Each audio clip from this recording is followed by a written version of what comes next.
Hola, amigos y amigas de Clave 45. Tenemos aquí un programa muy único, muy especial y sobre todo una de estas raras avis, una excepción a las clases de programas que hacemos. ¿Por qué?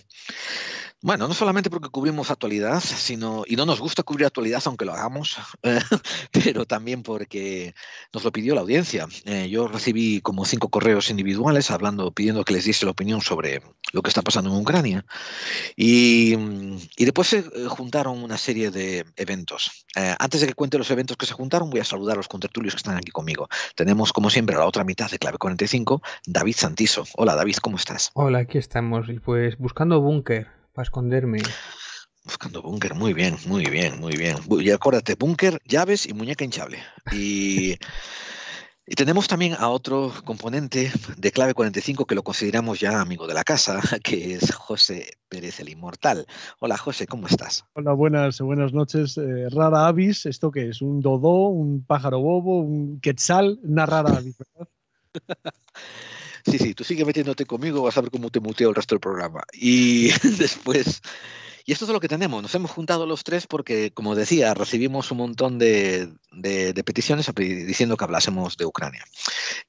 Yo hice una aportación al programa Amigo, Hombres de Negro, que dirige Alberto Hernández y salió ya hace una semana. Estamos haciendo esta grabación a primeros de marzo y se publicará casi inmediatamente, mañana o pasado, lo recibiréis el 2 o el 3 de marzo.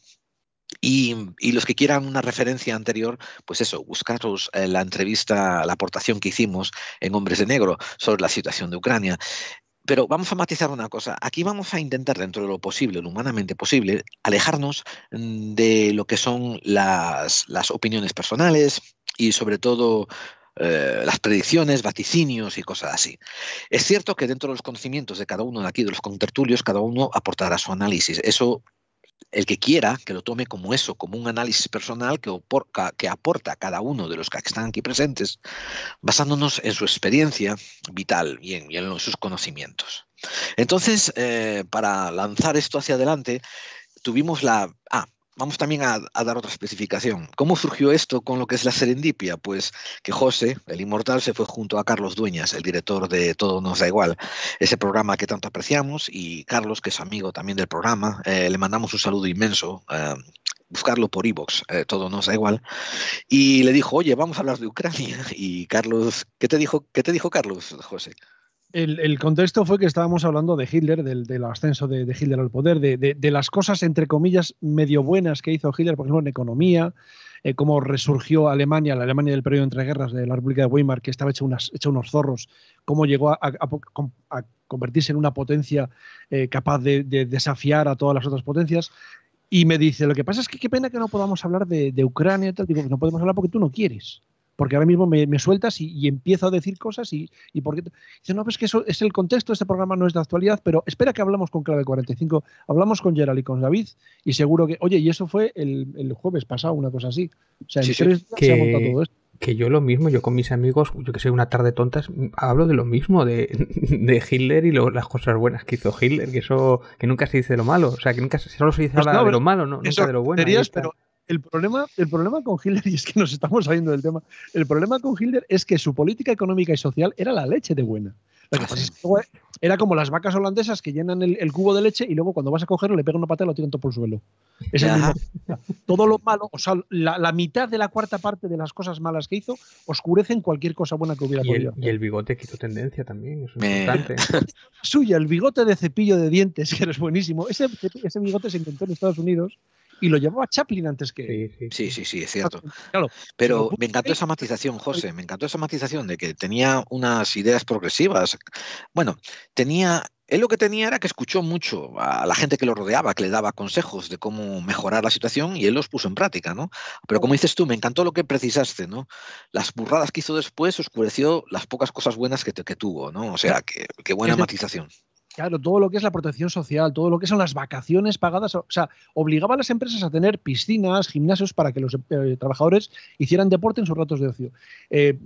Cines al aire libre, conciertos, todo para los trabajadores. ¿Qué pasa? Que luego llegó al poder y joder la que lió. Claro, todo lo demás oscurece a la vista. Sí. Bueno, pero que hay que decirlo, que es porque estáis preparando un programa especial en Tondi, precisamente sobre los dictadores y la otra cara de los dictadores, ¿no? que me parece muy interesante. Me preguntó cuál era mi dictador favorito. Digo, es que hay dos, Stalin y Hitler. Pero reconozco que me hubiera gustado, y algún día tengo que hablarlo, de las mujeres de los dictadores, que a veces eran más malas que ellos. Es cierto, muy buen punto, tío.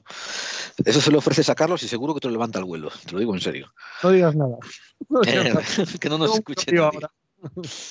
Vale, bien, pues nosotros vamos a pasar al tema que nos está ocupando. Y cuando empezamos a hacer la escaleta y el diseño de este programa, porque contrario a lo que dicen las malas lenguas, nosotros tenemos un diseño y un programa, pues tú empezaste a hablar sobre lo mucho que conocías la historia de Putin, José, y lo mucho que te interesó la figura. Cuéntanos muy brevemente, ¿no? ¿Qué despertó en ti el interés sobre este personaje? Claro, fíjate, si escuchas el programa que hicimos antes de medianoche hace unos años sobre la historia de Rusia, desde la época de antes de los zares incluso, nos dimos cuenta de que los tres, Héctor, Fernando y yo, éramos muy de Putin. Éramos muy del Putin de hace 10 años. Un Putin que cogió una Unión Soviética deshilachada, o una Rusia heredera de la Unión Soviética fatal, que estaba muy mal económicamente, militarmente estaba deslavazado, todo esto, y ha conseguido más o menos mantenerlo cohesionado, tal, de aquella manera, pero éramos muy del personaje de Putin.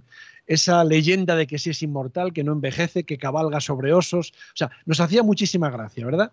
Lo que pasa es que yo creo que en los últimos meses Putin ha perdido la cabeza.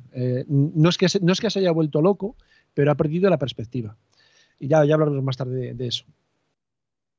Bueno, pues cuéntame para la audiencia, úsame a mí como trampolín y cuéntanos un poco de dónde vino, la cronología de su ascenso, su impacto en la historia. Sabemos que nace en San Petersburgo, bueno, en aquella época se llamaba Leningrado, la ciudad de Lenin. En los años 50 nace en el 52, es decir, Stalin muere en el 53, es decir, Putin nace con Stalin vivo todavía. Nace en una familia muy pobre, como eran todas las familias, o casi todas las familias de la Unión Soviética. Vive en uno de esos edificios de apartamentos soviéticos que tienen un baño para 5 pisos. Es decir, es de origen muy humilde, como casi toda Rusia. Él mismo reconoce en alguna entrevista que era una especie de matón en el colegio, que era el chico malo de la clase, que estudió Derecho, aunque nunca ha ejercido de abogado, y que solo era feliz en el tatami. Era un buen practicante del judo, que no un judoka, porque un judoka tiene una serie de valores que Putin no tiene, eso es importante saberlo. Y también era muy feliz viendo una serie de televisión de los años 60 que se llamaba 7 momentos de primavera. Que dirás, qué gilipollez. No, pues fíjate, tiene eso aquel. Porque el protagonista era un espía, una especie de, la versión de James Bond en ruso, que se llamaba Max Otto von Stirlitz, era un personaje de origen alemán, oficial de las SS, que espiaba a los nazis para la Unión Soviética. Esa fue una de las series más importantes, más famosas de la televisión soviética de los 70. Bueno, pues supongo que por influencia de este ídolo que tenía, de Stirlitz, probablemente para parecerse a él, Putin consiguió entrar en la KGB. Entró en la KGB y hizo carrera dentro de la KGB, pero hizo carrera de un modo diferente al que suelen hacer los espías. ¿Por qué? Un espía tiene que ser un tipo discreto, que no le conozca a nadie. Bueno, pues Putin salía en todas las fotos. O sea, hay una foto de espía y está Putin allí. Es decir, yo creo que era más un administrativo, un funcionario que un espía realmente.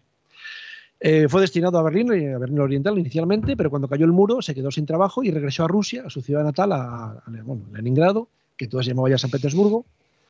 Y la caída del muro de Berlín implicó una reestructuración, ¿verdad?, de todos los servicios de espionaje y los servicios burocráticos. ¿Y esto lo dejó a él en la calle?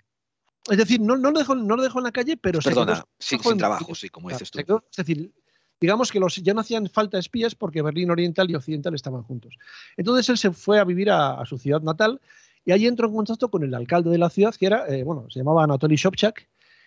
Fue alcalde durante 40 años y allí Putin hizo fortuna, digamos, entendiendo cómo hacía política el bueno de Sobchak, que es bueno entre comillas.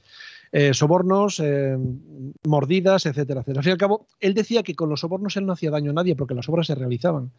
Y también entendió cómo funcionaba la democracia. Es decir, Putin reconoció que nunca había que dejar que el pueblo eligiera libremente. Había que decirles lo que tienen que elegir y si se equivocaban, había que elegir por ellos. Como buen demócrata, qué buen demócrata, sí.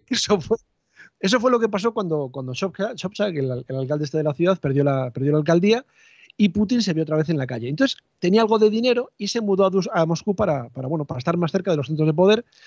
Y con su experiencia en la KGB y en asuntos de Estado, con recomendaciones, etcétera, llegó a ser, digamos que el elegido por Boris Yeltsin para sucederlo. Boris Yeltsin, ¿os acordáis? Aquel presidente de Rusia que estaba todo el día nadando en vodka. Hay una imagen suya tirándole pellizcos a las secretarias que es impagable, te lo juro por Dios, que no se me va de la cabeza. El caso es que Yeltsin quería convertir la antigua Unión Soviética al capitalismo y quería llenarlo de capitalistas. En Rusia se llaman oligarcas, es decir, entre comillas, mafiosos, para que me O entendáis. sea, una cosa, un Así momentín, que, José, Boris Yeltsin ya era más capitalista que comunista. Boris Yeltsin era un señor muy mayor y muy dado al vodka. Lo que sí es cierto es que la Unión Soviética, en el momento en el que dejó de ser comunista, al menos sobre el terreno, el capitalismo entró a raudal, es decir, a lo bestia. No hubo ningún límite, ningún filtro. Y mucha gente siguió siendo tan pobre como antes, pero hubo muchísima gente que hizo muchísimo dinero. Estos son los famosos oligarcas, de los que si quieres hablaremos más tarde. Como digo, en el año 98, Yeltsin nombra a Putin director del FSB, que es el sucesor de la KGB, el Sistema Federal de Seguridad, y después le nombra vicepresidente y luego presidente interino. Es decir, es el presidente cuando Yeltsin no está, que es casi cada tarde. Y al final, como Yeltsin renuncia en el 31 de diciembre del 99 como presidente de la Federación Rusa, hay unas elecciones y en esas elecciones Putin arrasa. Lo que lleva el éxito a Putin es, primero, su relación con los oligarcas. Habló con ellos, se entendió con ellos, les garantizó que a su lado se harían ricos. Pero también les dijo que el que no le apoyara tendría problemas antes o después. Es decir, se entendieron entre mafiosos, digamos. Bueno, casi todos lo entendieron. Algunos no lo entendieron y acabó mal. ¿Cuál fue el otro gran éxito que llevó a Putin a la presidencia de Rusia? Bueno, pues el asunto de Chechenia. No sé si os acordáis de Chechenia. Chechenia es una pequeña república perdida en el Cáucaso, al norte de Georgia. Es un poco más grande que la provincia de León. Llevaba años dando problemas a Yeltsin y a Putin, que entonces era presidente interino, y claro, ante esos problemas y ante la necesidad de mejorar su fama, Putin decidió acabar con aquel problema para mejorar esa popularidad. En realidad no había ningún motivo real para que Chechenia fuera invadido, no había un casus belli, es decir, no había pasado nada realmente. Así que no pasa nada, Putin se lo inventó. Nada más llegar al Kremlin comenzó una extraña oleada de atentados en Moscú, edificios civiles con un montón de víctimas civiles, y el último de esos atentados fue, voy a decir, inexplicablemente desbaratado por la policía rusa, que detuvo a 3 hombres, detuvo a 3 terroristas que al final resultaron ser agentes del FSB, del heredero del KGB, que estaba dirigido por Putin. Claro, le preguntaron a Putin qué había pasado y él dijo que era un entrenamiento para ver cómo podían evitar ese problema, y se quedó tan pancho. Y al día siguiente, o unos días después, se puso un casco, se subió a un tanque e invadió Chechenia con las cámaras de televisión en directo. Bueno, en directo no, en diferido, porque así podían borrar lo que querían. Y cuando poco después Yeltsin renunció al poder, como digo, el 31 de diciembre del 99, nadie dijo nada de que Putin fuera el nuevo presidente, porque era prácticamente un héroe nacional, al más puro estilo de tiempos pasados. Como digo, hubo elecciones, Putin arrasó. Yo creo que fueron las primeras, hubo acusaciones de fraude, pero yo creo que fueron las primeras y únicas elecciones que Putin ganó de verdad. ¿Por qué? Porque su idea era... Esas que eran inmediatamente después del descenso de Yeltsin, esas elecciones. Exactamente. ¿Verdad? En esas elecciones Putin gana y gana bien. Además pero gana... Una cosa... Hubo acusaciones de fraude, pero yo creo que fueron buenas. Ahí también Rusia estaba en crisis económica, ¿no? Era cuando ya estaba la Unión Soviética en crisis y era uno de los peores momentos de Rusia, y es Putin el que empieza a levantarlo, el que empieza a cambiar la situación económica un poco. Sin ser apabullante. Claro, su idea era recuperar la grandeza de Rusia. Hagamos Rusia grande otra vez, como si fuera el Tito Trump de hace unos años. Pero claro, haremos grande a Rusia y yo seré el nuevo zar. Y para eso, por ejemplo, es curioso, pero recuperó toda la sintonía que había con la Iglesia Ortodoxa rusa, que durante la Unión Soviética había estado muy, muy perseguida. Y también invirtió muchísimo dinero en defensa, es decir, como Hitler en Alemania, en propaganda, como Hitler en Alemania, y en comprar voluntades. Siempre sin ninguna vergüenza, teniendo los medios de comunicación bien controlados en Rusia, y si se podía también fuera de Rusia, caso de los que ahora están tan traídos y tan llevados, Sputnik, Russia Today, etcétera. Es decir, él entendió también, como Hitler, el valor de la propaganda para crear esa figura que el pueblo ruso adoraría como si fuera un nuevo zar, digamos. Sí, pero una cosa, también empieza a arrinconar al Partido Comunista o a los comunistas, empieza como a enfrentarse a ellos, incluso a algunos empieza a meterlos en la cárcel y empieza un poco o eso viene un poco después, o... Básicamente a todo aquel que llevaba la contraria, que le ponía problemas, él lo eliminaba. Es decir, el partido de Putin era lo que decía Putin. Igual que el partido de Hitler, el NSPD, empezó siendo el Partido Nacional Socialista y acabó siendo el partido de Hitler, lo que decía Hitler, punto. En ese sentido se parecen mucho. Y quiero quiero hacer un pequeño realce sobre dos temas que has pasado muy por encima, y lo hago para la audiencia, José. El hecho de que empezó a vender orgullo nacional, empezó a vender nacionalismo. Orgullo nacional. Hiciste el paralelismo con el Tito Trump cuando dijo eso de hagamos a Rusia grande otra vez, y que Trump estaba diciendo lo de hagamos América grande otra vez y todo esto. Pero, como decías tú, engrasar las palmas apropiadas y después redirigir los beneficios del capitalismo. Como habías dicho tú, de que se había juntado con los oligarcas, ya no los dejó andar como cabras locas haciendo los negocios que hacían sin pagar los impuestos que tenían que pagar, y empezó a abrir ciertas prestaciones sociales que eran necesarias y a, ¿cómo diría yo?, a administrarlas mejor. O sea que más beneficios de esas administraciones sociales que antes estaban supuestas a llegar al pueblo y no llegaban, ahora llegaban más. Entonces, yo me acuerdo este periodo del 2000 al 2008, más o menos, bueno, del 2000 al 2004, diría yo, en que RT, Russia Today, hacía trinquetes de prensa cada 2x3 sobre lo bien que le iba a la Rusia de Putin. Y salía una señora con una bolsa de la compra en la cabeza, modo de pañoleta, ¿no? Y que notabas que no tenía ni... O sea, que la pobre estaba más perdida que un pulpo de un garaje, que decía cosas como: me gusta Putin porque ahora vuelve a haber un orden y la gente se porta bien y ya no hay tanto crimen y empezamos ya a deshacernos de esos maricones, por ejemplo, ¿no? Y tú te quedabas... Y Russia Today seguía publicando estas opiniones del pueblo, ¿no? De que Putin era bueno para el pueblo, pero las opiniones, cuando leías entre líneas, eran unas opiniones muy, muy... conservadoras. ¿Cómo llamarlas?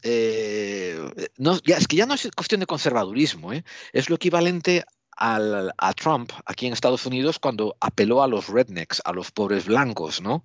Que era más bien apelar a los miedos, a la ignorancia, a la xenofobia, a la homofobia, ¿no? Y esto ya lo empezó a hacer Putin, te digo, después de Yeltsin y durante un periodo de casi 6 años. Así que yo solamente quería, José, un poco enaltecer ese aspecto de él, de saber manejar la opinión pública y sobre todo manipular el populismo. Continúa tú, por favor. Claro, perdóname, una cosa. Es decir, fíjate si controlaba los medios de comunicación, que no solo los tenía los medios de comunicación gubernamentales, sino que además apretaba las tuercas a los no gubernamentales. Había un magnate de los medios de comunicación, y creo que también de líneas aéreas, se llamaba Boris Berezovsky, había sido su aliado tiempo atrás. Pero una vez que Putin había entrado en el juego de la política, de la alta política, digamos que había empezado a criticarle. Bueno, pues Berezovsky tuvo que exiliarse en Londres porque veía su vida peligrar. Bueno, apareció ahorcado en Londres en marzo de 2013, si no recuerdo mal. ¿Por qué? Bueno, pues porque había una serie de cosas que pasaban en Rusia que Putin no quería que se supieran fuera de Rusia. Por ejemplo, supongo que os acordáis de la tragedia en agosto de 2000 del submarino Kursk. ¿Os acordáis, verdad? Sí, yo sí. Sí, habían muerto, algo había pasado. O sea, recuérdanoslo, porque yo lo tengo muy... Un submarino soviético se hunde, joder, a 100 metros o a 60 metros, que estaba ahí. Es decir, estaba a menos profundidad de la longitud del submarino. Es decir, si el submarino estuviera vertical, la parte de arriba se vería. Fíjate si estaba poco profundo. Bueno, pues Putin tenía que ocultar algo a Occidente. No se sabe el qué. Tenía que ocultar algo. Entonces rechazó la ayuda de Occidente, que mandó bueno, creo que fueron noruegos, si no recuerdo mal, los suecos. Mandaban sus submarinos para rescatar a esta gente. Bueno, pues murieron 118 marineros soviéticos, rusos, porque Putin no quiso aceptar la ayuda de Occidente. Poco después, en 2002, os acordaréis también de la crisis de los rehenes del Teatro Dubrovka, en plena guerra con Chechenia. Sí. Fuera de lo de los rehenes. Eran un comando de chechenos, de locos, secuestró un teatro con 800 rehenes, exigían el fin de la guerra, bueno, las cosas que siempre se exigen en estos casos, y Putin dio la orden de entrar a sangre y fuego con un gas que los rusos emplearon para dormir, para adormecer a los secuestradores y también a las víctimas. Bueno, pues de los 800 rehenes murieron todos los secuestradores, y de los 800 rehenes murieron 136. ¿Qué pasa? Que ese gas nunca se dijo cuál era. Ese gas nunca se dijo cuál era porque era un secreto de Estado. Si se hubiera sabido la composición de ese gas, muchos de los intoxicados seguramente habrían sobrevivido. Pero Putin dijo que era un secreto de Estado y que no se dijera lo que era. Es decir, Putin demostró que los rusos le importaban bastante poco. Y eso Berezovsky no lo entendía. Por eso tuvo que exiliarse. O sea que aparte de tener bastante de psicópata, el orgullo nacional o el orgullo ruso, que no quería aceptar ayuda de fuera por orgullo, básicamente. O por ocultar algún tipo de secreto militar, probablemente. Dices tú lo de psicópata. Mira, eso, perdóname, David, eso surgió el otro día cuando hablamos Carlos Dueñas y yo de Hitler. Una de las preguntas que Carlos me dijo es, joder, ¿Hitler estaba loco? Y yo le dije que no. Hitler no estaba loco. Hitler no era un psicópata. Es decir, si Hitler no hubiera tenido tanto poder, Hitler no hubiera sido un asesino en serie, por ejemplo. El problema es cuando a un tipo con estas ideas equivocadas le das poder absoluto. El problema de Putin es que no ha tenido nunca nadie que le diga, Putin, ¿dónde vas? Eso no se hace así. Lo que le pasó a Hitler. Es decir, la imagen esa de la película El hundimiento de 999, nadie le llevaba la contraria a Hitler y nadie le dice a Putin, Tito, ¿dónde vas? Ese es el problema. Pero me recuerda que, por ejemplo, cuando pasó lo de Chernóbil, también tardó mucho Rusia en aceptar ayuda por orgullo, por no reconocer que tenía problemas de mantenimiento de Chernóbil, por no delatar una debilidad enorme que tenía. Era un poco el mismo caso y era mucho antes de Putin. Ese fue el problema, que Putin aislaba a la Unión Soviética de Occidente porque quería que no se conocieran sus debilidades y seguramente también querría que no se conocieran sus poderes, o sea, su fuerza, dónde estaba. Es que ahora mismo que estamos hablando de lo de Berezovsky, me acabo de acordar del caso de Litvinenko. ¿Os acordáis de Litvinenko? Oleg Litvinenko, creo que era. El que le envenenaron con el polonio. Polonio, efectivamente. Eso fue en 2006. Cuéntalo brevemente, por favor. Era un agente del FSB también. A este hombre le ordenaron matar a Berezovsky. Es decir, le dieron la orden de matar a Berezovsky. Y él se negó. Dijo que él era un patriota, que él era un asesino a sueldo. Entonces, Litvinenko tuvo que huir de Rusia a Gran Bretaña. Bueno, y en Gran Bretaña fue envenenado con polonio. Pero ojo, esta vez sí que fue con las cámaras en directo. ¿Por qué? Porque no fue en Rusia, fue fuera de Rusia. Y además Putin quiso que fuera con las cámaras en directo, es decir, quiso que le envenenaran poco a poco como escarmiento para otros posibles desertores. Que fue lo que pasó, si os acordáis también, con Ana Politkovskaya, que era una periodista, amiga de... Correcto.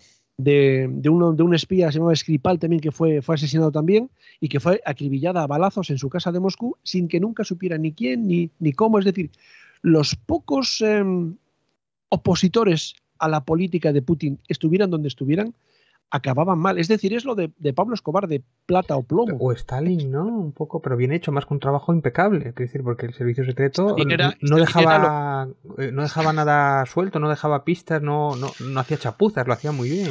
Las diferencias están en los contextos políticos de su momento. Stalin vivía en una dictadura totalitaria, partidista, me refiero, y se admitía. Mientras que Putin tiene que vivir dentro de los consensos democráticos y tener que balancearse en los columpios, ¿no? de la opinión pública, de la opinión extranjera y sobre todo no hacer que parezca que en Rusia hay un sistema autoritario, porque eso daría pie a que muchos intentaran desbancarlo.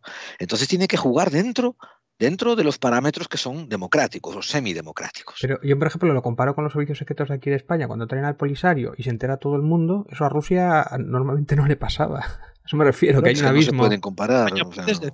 En España puedes decirlo. En Rusia se te ocurre hacer una cosa de estas y hasta luego. Tiene razón Gerard en lo que dijo de que Rusia es una dictadura. Es que siempre ha sido una dictadura. Stalin hizo barbaridades. Cuando murió Stalin, el Politburó se reunió en una reunión, bueno, esas reuniones inmensas de jerarcas que había, y yo no sé si fue su sucesor el que empezó a decir que Stalin había hecho esto, había hecho aquello, había hecho lo de más allá, había hecho tal, y en un momento dado alguien entre el público, que igual había allí 500, 600, 700 personas, dijo, ¿y si era Stalin tan malo, por qué nunca dijimos nada? Perdón, ¿por qué nunca hicimos nada? Entonces, el que estaba en el podio, yo no sé si era Brezhnev, igual me equivoco, dijo, a ver, ¿quién ha dicho eso? Y claro, todo el mundo callado. Y dijo, por eso nunca dijimos nada, nunca hicimos nada, porque no tuvimos huevos. Con Putin pasa lo mismo. Cualquiera que diga algo, fíjate, ¿por qué Putin? Las trampas son lo suyo. Las trampas, por ejemplo, en el tema de cómo accede al poder y cómo se mantiene para siempre en el poder. Permíteme que lo explique un poquito, Gerald. Es decir, cuando Putin llega al poder, hay un mandato máximo de 8 años para un presidente. Efectivamente, él está del 2000 al 2008, me parece que es. En el 2008 se descojona de todos, pone a su vicepresidente de presidente, él se pone de vicepresidente, presidente en la sombra, por supuesto, 4 años más hasta que se puede volver a presentar, vuelve a ganar, por supuesto, y pone a Medvedev de vicepresidente y él de presidente. Y después cambia la Constitución sin ningún tipo de vergüenza ni nada para poder seguir presidente hasta el 2036. 2036 Putin tendrá 85 añazos. Llevará 35, 36 en el poder. Seguirá aparentando los 50. Bueno, pero ahí hay una importancia, ¿no? Lo que tú dices, que ganó las elecciones, pero en una de esas se sabe que estafó en las elecciones, que había ganado el Partido Comunista y él hizo trampa y se nombró a sí mismo como que sí, que había ganado y nadie le llevó la contraria, claro, y eliminó completamente el Partido Comunista prácticamente como rival y ahí se ha quedado. Él está gobernando Rusia como un dictador, porque es lo que es un dictador, y se rodea de... vamos a ver, es muy bueno el ejemplo de... El otro día Pedro Sánchez llamó a Putin sátrapa. Yo creo que Pedro Sánchez no sabe lo que es un sátrapa. Vamos a ver, un sátrapa era un gobernador de una satrapía, de una comarca, digamos, de un reino adyacente a los persas, que estaba bajo las órdenes del rey persa, ¿no? De Darío, de Cambises, de Jerjes, etc. Es decir, Putin sería el emperador persa, y sus sátrapas serían el presidente de Chechenia, que es Radan Kadyrov, el presidente de Bielorrusia, Lukashenko, en su momento el de Ucrania, que creo que se llamaba Yanukovych, si no recuerdo mal. Es decir, todos estos tíos serían sus sátrapas, sus gobernadores puestos sus gobernadores títeres. Claro, ¿cómo va un títere a decir a alguien, a su manejador, a su maestro de marionetas, le va a decir que no está haciendo algo bien? Ese es el problema, que es un dictador total y absoluto. Nadie le diga la contraria. Mira, en este contexto abrimos un mini debate de 5 minutos o menos, si hace falta, ¿no? Preguntándonos si Putin es comunista o es de extrema derecha o es un centrista moderado o qué carajo es. Intentamos hacer ese juego de definiciones, a ver cómo nos sale. Yo lo tengo clarísimo, es de extrema derecha y es un conservador y de hecho es homófobo y es un nacionalista, o sea, de libro. Y de hecho, aquí en Vox ese era la imagen que tenía Santiago Abascal, era como su imagen, a lo que quería parecerse, ¿no? Esas fotos que se hacía a caballo y poco más, casi matando osos también, y además recibiendo dinero de Hazte Oír a través de Rusia, que subvencionaba Vox, era lo que se quería parecer. Y de hecho tenían sus enlaces y sus contactos, ¿no? Y después Bolsonaro también es otro que los apoyaba, hasta Trump era como su amigo más afín, ¿no? El único que es Maduro es el único que es así, que es de la otra cuerda, aunque bueno, no sé si es que se ha dado 2 o 3 cuerdas, que era Maduro el que también lo ha apoyado, pero vamos, en general es de extrema derecha. Yo no tengo, de comunista no tenía nada, de hecho los apartó al partido, le engañó, lo estafó con las elecciones y a los comunistas los apartó. O sea que... Y de hecho ha hecho debate, ha hecho varias declaraciones protestando, o sea, criticando a Lenin, ¿no? Cuando en la Primera Guerra Mundial pactó con los alemanes cediendo tanto terreno, ¿no? Como que Lenin era un cagao y tal, o sea, insultó de alguna manera el legado comunista que había dejado Lenin, ¿no? O sea, que de comunista nanay, o sea, que este tío es un extremista de derecha, vamos, de toda la vida. No sé si yo creo que no sé si estáis de acuerdo. Si me permites, no voy a estar de acuerdo contigo, pero sí voy a estar de acuerdo contigo. Vamos a ver. Yo creo que, ahí está, yo creo que Putin fue comunista, fue educado en un sistema comunista, heredó una Rusia comunista y la pasó al capitalismo y se pasó de frenada. Es decir, Putin no es ni de derechas ni de izquierdas, Putin es de Putin.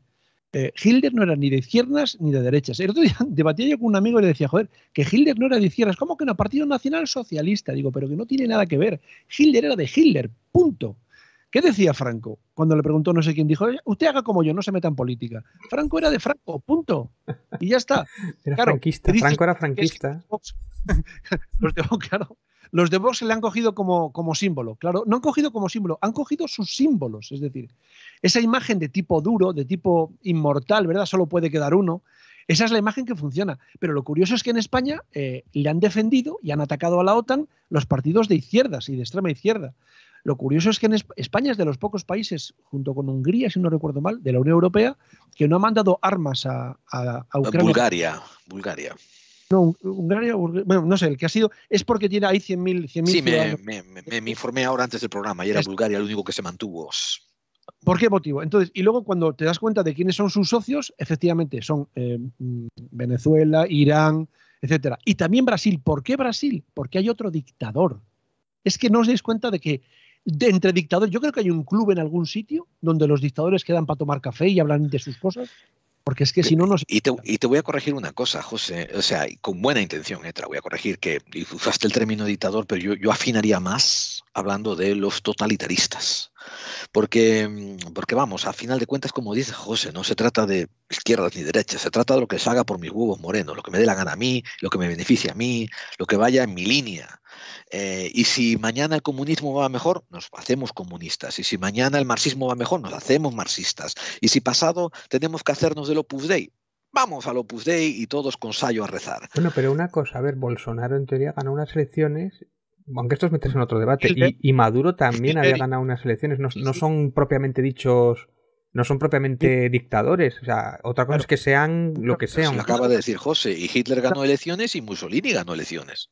Efectivamente. No así Franco, no ganó ninguna elección. No, ni Franco ni el japonés Ito, pero... Ni el presidente, o sea, ni el dictador de Salazar, el de Portugal. Es decir, a la dictadura se puede llegar de muy diferentes maneras. Desde luego que sí. Y lo importante es lo que hagas cuando estás allí. Es decir, y nadie te dice que no, eres un dictador. Si no José, sí, sigue, no, sigue, por favor. Y si nadie te dice que no... Si no hay una separación de poderes que te limite, te estás convirtiendo en un dictador. No solamente separación, balance de poderes, balance, donde haya otros que te contrasten, ¿verdad? Claro. Bueno, pero lo que te iba a comentar es que por lo general tiene que haber unos sistemas económicos sociales para permitir que haya este tipo de totalitarismo. Y yo cuando analizo, por ejemplo, ¿no? La España del 39, de cuando acaba la guerra civil, cuando analizo el Brasil de Bolsonaro, cuando analizo la Rusia de Putin, pues te encuentras, incluso diría yo, la América de Trump, pues te encuentras que hay una clase de gente que comparte estos valores. Hablo de nacionalismo, de que nosotros somos mejores, tirémonos los pedos que nos tiremos y caguemos por donde caguemos, pero somos los mejores, ¿no? No podemos hacer nada malo. Después volver a cosas básicas como religiosidad. Recuérdate que Putin le dio la mano a la Iglesia Ortodoxa para que volviese otra vez los valores religiosos.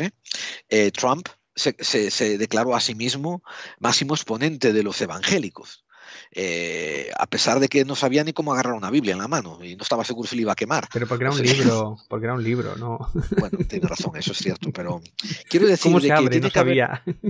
Eso es diferente. Sí, bueno, tiene que haber un contexto económico-social que permita que esto ocurra, que tiene que ver con necesidad social, tiene que ver también con una incultura, y con incultura quiero decir incultura a nivel de valores políticos, valores sociológicos, cómo está tu entorno. No estoy hablando de incultura de no leer, no estoy hablando de incultura de no saber películas, estoy hablando de que un mínimo denominador común social bien bajo, ¿no? Y entonces esta gente pues se agarra a las cosas simplistas, ¿no? A los eslogans. Pero es aludir al sentimiento nacionalista, es decir, al corazón en vez de a la cabeza, ¿no? O sea, no pienses, siéntelo. Si tú lo sientes no puede ser algo malo, ¿no? Y esto, de hecho, la política, incluso la española, también ha salpicado mucho esto de los sentimientos antes que la razón. Pero esto yo lo ato a lo que he comentado, de que desde que acabó la Segunda Guerra Mundial se ha intentado llevar los procesos democráticos, se han intentado llevar a ser vendidos a los intereses corporativos por la línea del partidismo. Quiero decir, bajar la cultura cultural de las poblaciones, bajar los niveles intelectuales de las poblaciones, pero apelar más a las emociones y jugar al partido. Quiero decir, yo con el Barça gane o pierda, yo con el PP gane o pierda. La identidad nacional. Y la identidad nacional, la xenofobia, la homofobia últimamente, en los últimos 20 años. Y todos estos valores que son también de distinción, de decir, yo me voy a cerrar en banda porque yo soy mejor y no quiero aceptar los otros. De hecho, con Rusia había la utilización un poco de esa, y corregirme si no es así, es la utilización de que Ucrania al separarse era como que era la hermana pequeña de Rusia, que encima había sido como la madre, el nacimiento de la madre patria, y no querían que Ucrania fuera independiente porque era como una falta para ellos o un problema para ellos, como que no, Ucrania no puede ser independiente porque es nuestra. Había una relación ahí. Antes de ir ahí, voy a hacer un resumen diciendo que nos hemos puesto de acuerdo ya que hemos acabado la discusión esa de que Putin es de Putin, como todos los totalitaristas son de sus huevos, y allá ellos, y que no te metas con ellos. Pero voy a tocar base lo que acabas de decir, David. José, permíteme hacer una mínima exposición de un minutito o dos sobre un tema que tocamos en Clave 45 en el episodio 87. Se llamó, a ver, no me acuerdo, lo tengo por aquí, se llamó, a ver, David, ¿lo puedes mirar tú el episodio 87? Hostia, espérate, tengo aquí 40.000 ventanas. Vale, pues déjalo correr. Tenía algo que ver con la conspiración del capitalismo y el comunismo. El episodio es el 87, amigos, así que irlos a buscar. Ahí está, conspiración, el comunismo y el capitalismo del siglo XX. Y en este capítulo yo recabé una cantidad larga, grande, de declaraciones de diferentes funcionarios de bancos supranacionales. Quiero decir, por ejemplo, los foros mundiales, empresas de crédito internacional y cosas así.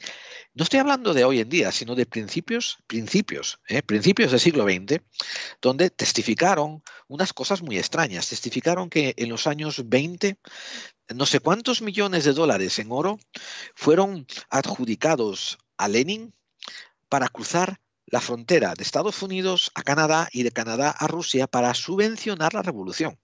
Porque muchas veces nos dicen la revolución rusa surgió así, de que estábamos hartos de los zares, pero alguien tenía que pagar por los panfletos, alguien tenía que pagar por los telegramas, alguien tenía que pagar por las armas, alguien tenía que pagar por los trenes, alguien tenía que pagar por esto.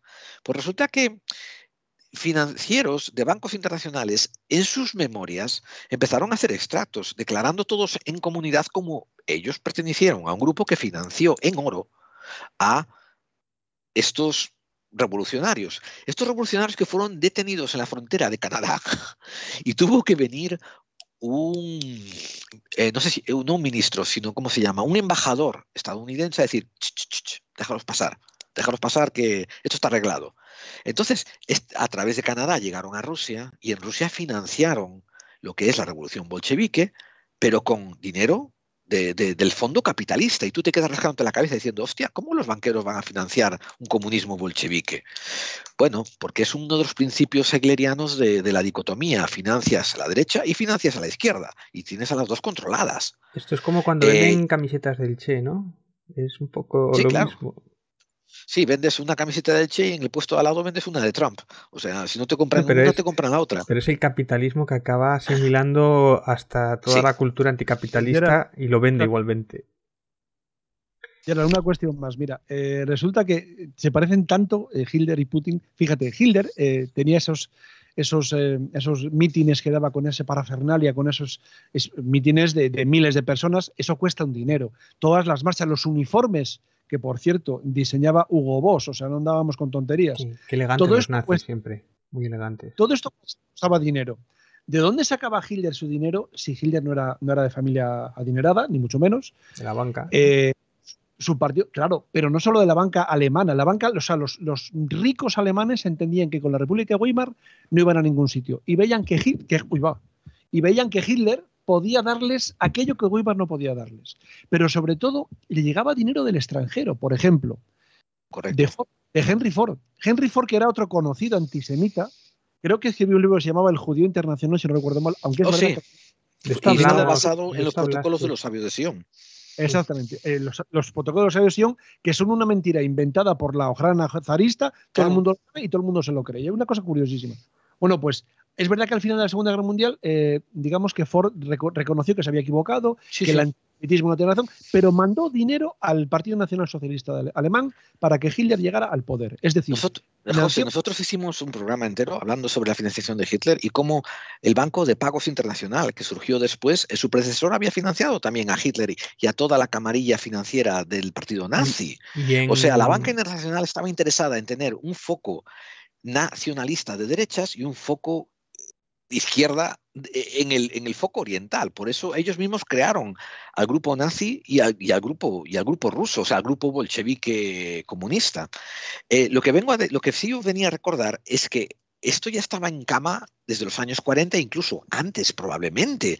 Por eso no nos tiene que extrañar el decir de aquellos barros, estos lodos. Quiero decir, el que vemos ahora el conflicto que está ocurriendo, ¿no?, con Putin intentando salirse de madre y que se ha saltado el permiso de los que de verdad se importan, que es la banca internacional, y que ahora le están golpeando como si fuese el punching bag, el saco de boxeo de toda la banca internacional. O sea, no olvidemos esta conexión. Yo solo quería añadir antes de medianoche que tú hablaste largo y tendido sobre los protocolos de Sion y las mentiras de los protocolos de Sion, si no me equivoco. Es que fue una mentira bastante bien montada en aquellos tiempos por la policía secreta del zar de Nicolás. El problema es que con el correr del tiempo se ha descubierto cómo se creó, quién lo creó, de dónde sacó las ideas y tal, pero el daño ya estaba hecho, porque esa mentira está repetida en muchos sitios, mucha gente se la cree, sobre todo países musulmanes. Tú llegas al aeropuerto, yo no sé si era en Siria. Y en YouTube hay miles de vídeos. No, pero allí hay un ejemplar de los protocolos de los sabios de Sion en el aeropuerto, allí en una vitrina puesta, y cuando tú se te ocurre decir que eso es una mentira, pues lo mismo lo pasas mal y tienes que volverte para España. Es decir, que es una mentira, de las mentiras, no voy a decir mejor orquestadas, pero sí mejor difundida, porque la gente se lo cree. Para su momento estuvo muy bien orquestada, para su momento, para su creación. Un bestseller. Los medios que tenía. Bestseller. Pero además, fíjate, toda la imagen que tenemos de los judíos, esa gente frotándose siempre las manos como si fueran avariciosos. Sí, con la nariz aguileña como si fueran mosquitos y todo este rollo y todo, los tirabuzones.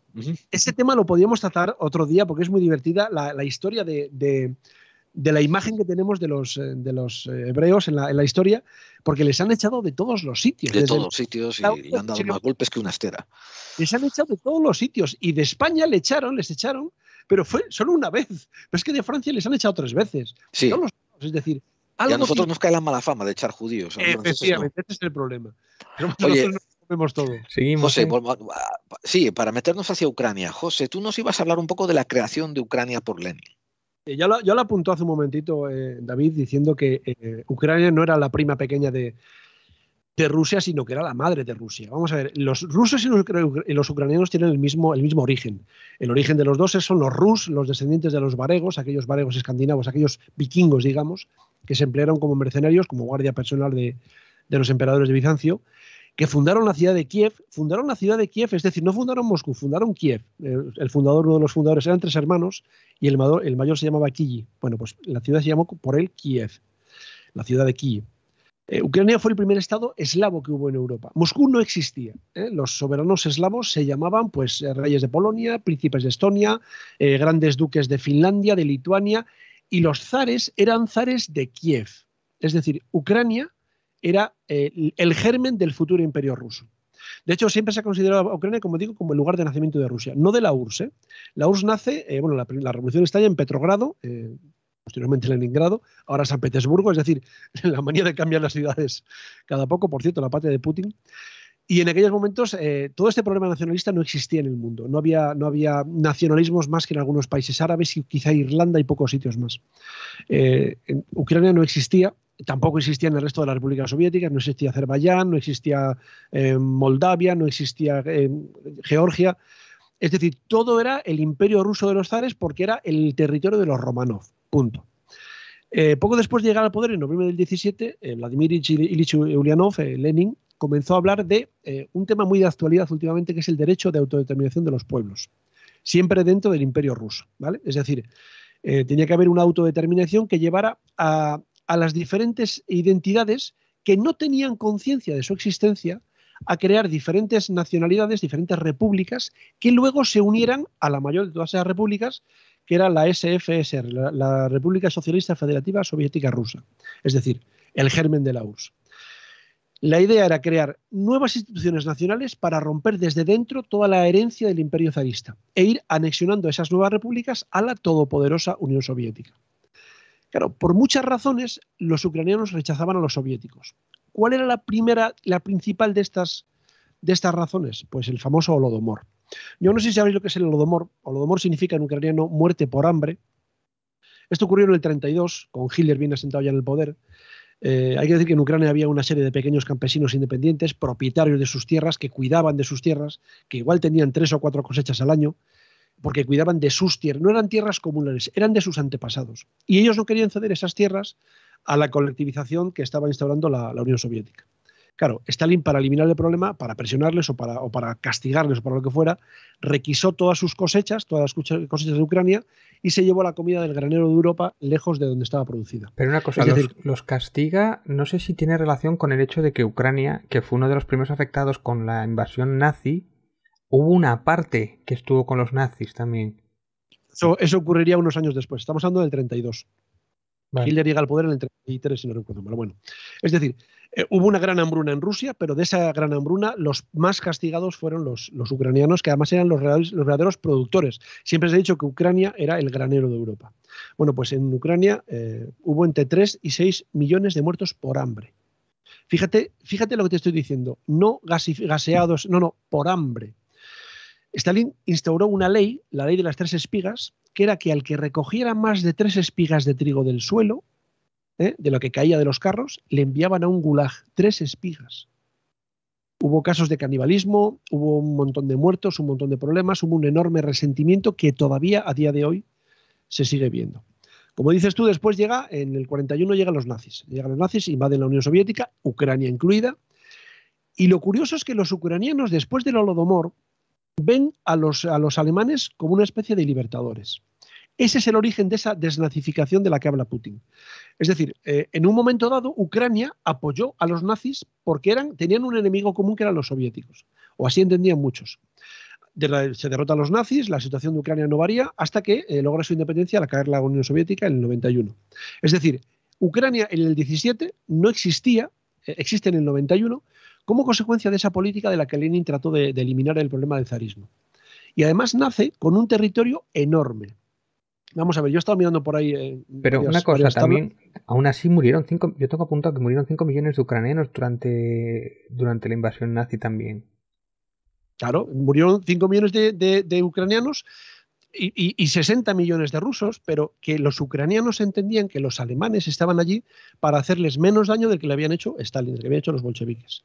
Eso no quiere decir que no pelearan muchos ucranianos en el ejército rojo. Por ejemplo, el abuelo del actual presidente, de Volodymyr Zelensky, fue comandante del ejército ruso. Sí, pero que eso que no se dividieron como en dos, una parte que se apoyaba en los campos de concentración y otra parte sí luchaba contra los nazis. Algo parecido a lo que pasó en Francia con la Francia de Pétain o la Francia ocupada. Es decir, hubo 2 Francias, una ocupada por los alemanes y una, entre comillas, libre, que en realidad era un protectorado alemán.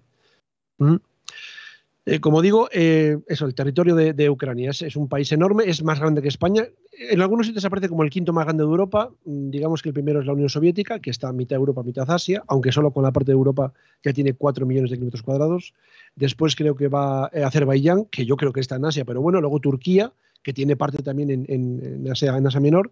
Luego llega Francia y luego llega Ucrania justo antes que España. Tiene unos 600.000 kilómetros cuadrados y una población de 40 millones de habitantes. Es decir, un país importante dentro de lo que es Europa. Y además es un país dividido, porque está dividido entre población netamente ucraniana y población de origen ruso.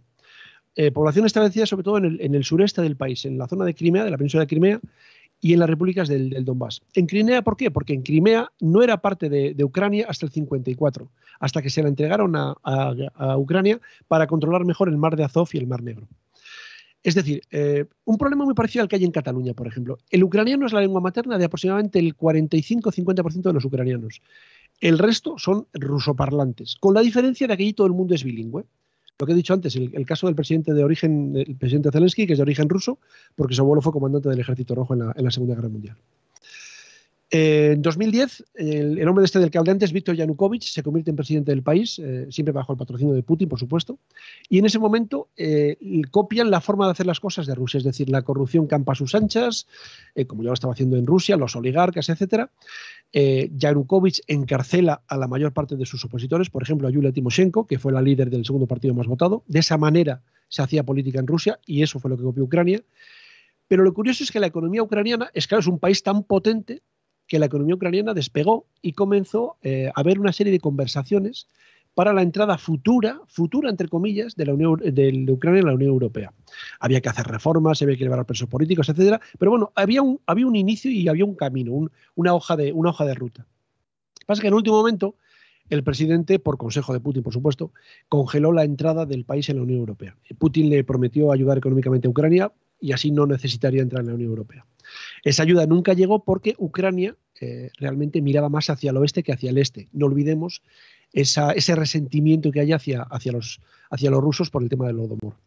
Entonces, esa negativa de entrada en la Unión Europea llevó a que hubiera un montón de disturbios en el país que culminaron con una revuelta conocida como el Euromaidán. El Maidán es la plaza principal de Kiev, la plaza de la independencia, si no recuerdo mal. Sí, pero bueno, entonces, ahí es cuando también están estos nazis o estos grupos militares. Sí, te cuento. En ese momento, Yanukovych tiene que salir del país y refugiarse en Rusia porque, bueno, allí no puede vivir.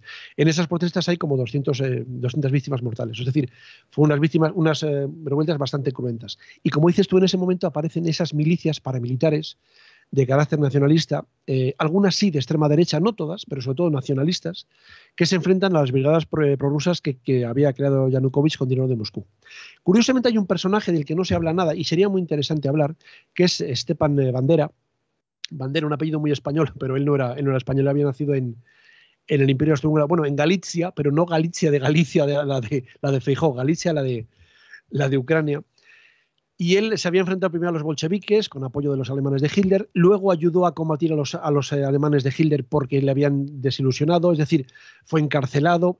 Es una especie, permíteme la comparación con el Che Guevara ucraniano, es decir, un personaje cuya cara está en muchas camisetas, en muchas banderas. Un héroe nacional, pero de ala un poco... No, olvídate lo de extrema derecha. Es decir, yo no sé si te das cuenta de que la imagen del Che Guevara la llevan muchos homosexuales en camisetas y el Che Guevara aborrecía a los homosexuales y hablaba siempre de ponerlos a trabajar. Es decir, olvídate de las ideas de uno, quédate con el símbolo. Bueno, pero es ultranacionalista, sí, y tiene una historia sangrienta, ¿no? Que colaboró con las tropas hitlerianas durante la Segunda Guerra Mundial.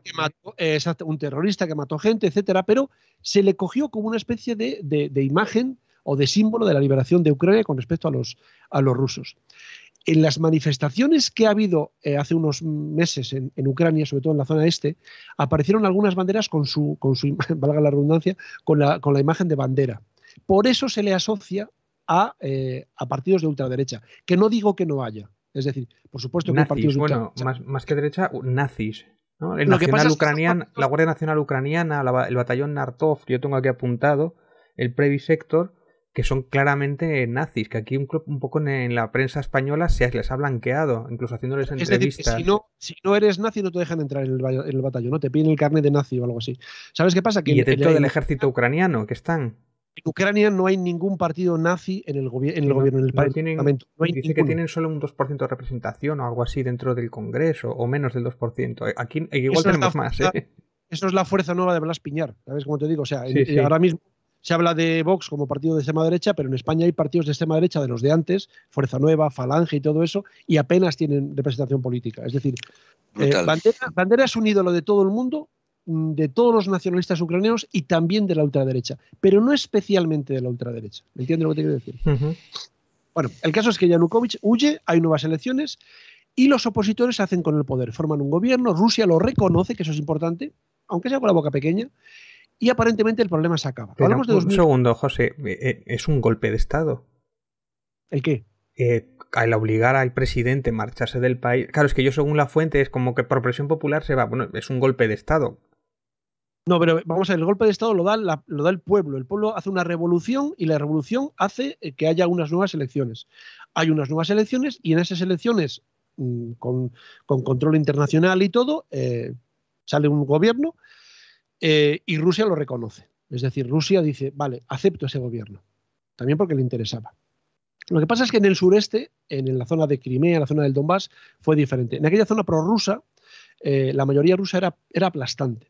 Aparecen pequeños grupos paramilitares bien armados por Rusia que se hacen con el poder en un golpe de Estado. De hecho, retiran las banderas de Ucrania y ponen las banderas de Rusia, que ahí siguen todavía, y se convoca un referéndum de autodeterminación, un referéndum ilegal, pero de autodeterminación, en el que vota el 80% de la población y Rusia gana con casi el 100% de los votos. Es decir, la idea de que aquella zona es prorrusa tiene su razón de ser. Otra cosa es cómo lo consigue. Por supuesto, hay acusaciones de fraude, protestas, lo que tú quieras. De hecho, Occidente no reconoce ese referéndum. Pero sí es verdad que estamos hablando de unas zonas que siempre han sido rusas, nunca han sido ucranianas. Que son los mismos grupos que hemos dicho antes, la Guardia Nacional Ucraniana, el batallón Azov, que son neonazis, con esos grupos que hicieron que tienen esa frontera. Estos son los que estaban de la parte ucraniana. Lo que yo te hablo es de la parte rusa. Ellos que eran unos paramilitares. Vale.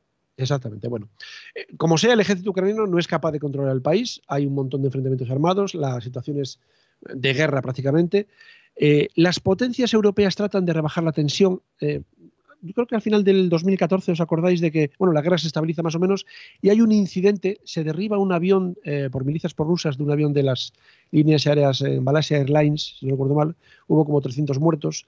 Es decir, en ese momento las potencias europeas, digamos que levantaron un poco la voz y el frente se estabilizó. ¿Cuál es el resultado de todo esto? Bueno, pues que si Putin tiene problemas internos, emplea el conflicto con Ucrania para ganar popularidad. Y lo mismo ocurre cuando hay elecciones en Ucrania. En Ucrania, el presidente de Ucrania, es decir, los candidatos de Ucrania agitan el fantasma del separatismo cuando ven que van a perder poder.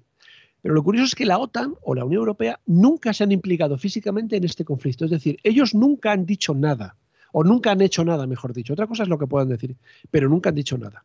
Y hace unos días, pues todo estalla. Se produce... Espérate, excepto... Etcétera, pero tenían un precedente, que esto es problemático para mí desde un punto de vista ético, ¿no? El precedente está en que en el 2008, estos son casi 6 años antes de que empiece a hacer el separatismo en Donbass. En el 2008, Ucrania hace una petición formal de ingresar en la OTAN y no se la aceptan de inmediato. Y la ponen en el club de los ¿cómo se llama? De los sidekicks, de los del banquillo. Aspirantes, ¿o qué? Aspirantes, sí, los ponen en un club de aspirantes a entrar en la OTAN, porque había un montón de lenguaje dentro de sus estamentos de incorporación para la OTAN que parecía que entraban en conflicto con permitir a alguien como Ucrania, un país como Ucrania, ¿no?, que ingresara en la OTAN de pleno derecho. Pero abrieron una comisión, como decías tú, David, de aspirantes, y lo dejaron ahí sentado. Y después empezaron todos estos problemas. 6 años después empezó el problema de Donbass. Gerald, ¿no fue primero querer entrar en Europa, en la Unión Europea, y después ya se vería si era la OTAN? Eso no tengo información. José, ¿tienes información tú? Son organizaciones totalmente independientes. Es decir, sí. Para entrar a la Unión Europea no entras ahora, dices, oye, quiero entrar a la Unión Europea y para Semana Santa ya estás. Es decir, Turquía empezó en el 2004 a pedirlo. Las repúblicas estas bálticas se hizo una excepción con ellas, pero por ejemplo Rumanía tardó años en entrar. Claro, ¿por qué? Porque no es querer entrar, no es comprar una entrada y te dejan entrar, tienes que cumplir una serie de requisitos. Por ejemplo, tener una política clara, es decir, la corrupción que ha habido y que siempre habrá, creo yo, en algunos países les cierra la puerta de la Unión Europea. No puedes tener presos políticos, por ejemplo. Tienes que tener no puedes tener pena de muerte. Es decir, hay una serie de medidas que tienes que cumplir. Y eso es para la Unión Europea, ¿verdad, José? Claro, y para la OTAN, por ejemplo, una de las medidas más importantes es no tener ninguna disputa territorial con otro país. ¿Vale? Entonces, ese es el problema, es decir, Ucrania nunca hubiera entrado en la OTAN y probablemente hasta 2030 y tanto no hubiera entrado en la Unión Europea.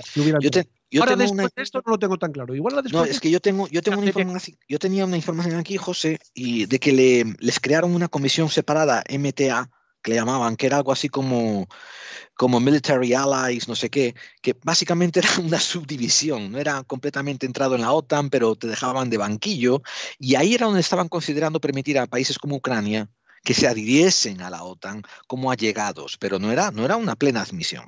Y David, se lo corrijo también para la audiencia, la Comunidad Europea no tiene nada que ver con la OTAN a la hora de hacer admisión. Pero a mí me da la sensación, y corregirme, que es cuando tiene la intención Ucrania de meterse en la Unión Europea, es cuando Putin salta porque ve que puede saltar también a la OTAN. No, es cuando hace la petición a la OTAN y la OTAN crea esta comisión de los del banquillo, donde meterían de segundones a estos países, que ahí a Putin le cae mal, porque todo este tiempo Ucrania está siendo usada como un país cojín, un país de almohada para separar al este del oeste. Claro, que ahí es donde también salta en otra manera, ¿no? El hecho de que la OTAN se vaya acercando a las fronteras de Rusia y Rusia no quiere permitir de ninguna manera que la OTAN toque con sus fronteras por el tema de los misiles, ¿no? De que no quiere que los misiles estén cerca de su frontera porque no le da tiempo a Rusia a saltar sus contramedidas. Entonces, por eso quiere tener esos países en medio. Ese es un argumento que sigo oyendo a muchos apologistas de Putin, diciendo, es que a Putin lo están No, pero amenazando, eso lo a ha Putin dicho. se le están acercando, a Putin lo están acorralando. Y ojo, te voy a recordar dos detalles. La OTAN es voluntaria, me refiero, supuestamente tú entras si quieres y pides entrar y te dejan tal, pero una vez que estás dentro, contribuyes cuanto puedes y cuanto te parece. Me refiero, si de repente Italia dice, yo me voy a invadir Rusia, amigos de la OTAN, venid conmigo. Nadie tiene que juntarse y nadie tiene que ir detrás de Italia si no quieren. Eh, Como te digo, fue una alianza de tratado, pero fue una alianza muy, muy suelta y Ya, cada uno aporta lo que pero sale no de es los lo. huevos. Pero si el problema no Esto no le da es. justificación a Putin para decir, me siento amenazado de que la OTAN me está tocando en casa. Al contrario, yo creo que Putin usa eso como un recurso Claro. para expandirse y decir, no voy a dejar que la OTAN se ponga delante de mi casa porque yo soy muy macho y los tengo muy bien puestos. Yo me estoy poniendo José, un tu opinión. mapa. Espera, déjame un segundín. Yo estoy de acuerdo, no hay ninguna justificación para invadir Ucrania, pero es lo que dice Putin precisamente, ¿no? Estoy enseñando ahora un mapa de la expansión de la OTAN desde el 97 y es como Es todo que, alrededor de él, David, eso que dices Estonia, tú, ¿no? Letonia, Lituania, David, eso que dices Polonia. tú de que es la justificación que da Putin, joder, ¿y qué? También Juan Guaidó en Venezuela un día se puso en una caja de zapatos diciendo yo soy presidente. O sea, Pero, a que ver, por tú, ejemplo, yo voy a poner otro caso contrario, que además esto se compara mucho con la crisis de Cuba, de los misiles de Cuba. Si Estados Unidos no permitía de ninguna manera que hubiera misiles en Cuba apuntando a Estados Unidos, Rusia ha hecho exactamente lo mismo, que es desmedida, por supuesto, es desmedida con muchísimo, y es horrible lo que ha entonces hecho no Rusia uses la con palabra de Ucrania. exactamente lo mismo, porque ya me estás diciendo tú que hay una desmedida. Sí, Le sí, sí, encuentras yo un no apoyo paralelo. a Putin, yo no apoyo a Putin, pero es lo que él, yo entiendo lo que él hace, que es desmedido, sí, pero también tengo la sensación de que la OTAN ha ido haciendo esa encerrona, ha ido presionando a Rusia para que salte, porque le interesa siempre porque la OTAN siempre va persiguiendo los intereses de Estados Unidos, porque le interesa que salte ahí, que haya un conflicto fuera de sus fronteras de Estados Unidos, y después ya él venderá el gas a un 40% más caro, ya tendrá todo revuelto y como siempre, pues la OTAN o Estados Unidos siempre le gusta revolver las cosas o agitar avisperos, ¿no? Mira, la política de la doctrina Monroe estadounidense implica que hay que expandirse y hay que ganar terreno lo más posible, ¿no? Esto no quiere, pero recuerda que lo que estás diciendo que está amenazando a Putin es un tratado del Atlántico Norte de defensa, un pacto de no agresión y un pacto de ayuda mutua que es tremendamente suelto y que en teoría no es una justificación para nadie para tomar una acción No, bélica. si no Y, insistas, no hay ninguna no, justificación para atacar Ucrania, pero lo que sí es sí, verdad sí, que tenían pero acuerdos es que Estados Unidos. estoy tocando el tema de que los apologistas de Putin que dicen que está acorralado y que tiene que tomar esa acción porque no le queda más remedio. Yo no estoy, o No, sea, yo ya creo te que digo, no. eso solo lo defiende Putin y los suyos, ¿eh? Y lo suyo, sí. Y después me interesa también aclarar con la audiencia la correlación que puedes hacer que has hecho muy inteligentemente sobre la situación de Cuba, ¿no? Pero con la diferencia de la intervención geográfica, me refiero, Estados Unidos, y esto lo digo con toda la seriedad del mundo, Estados Unidos no está plantando una bandera en Polonia y nombrando a Polonia el estado número 52.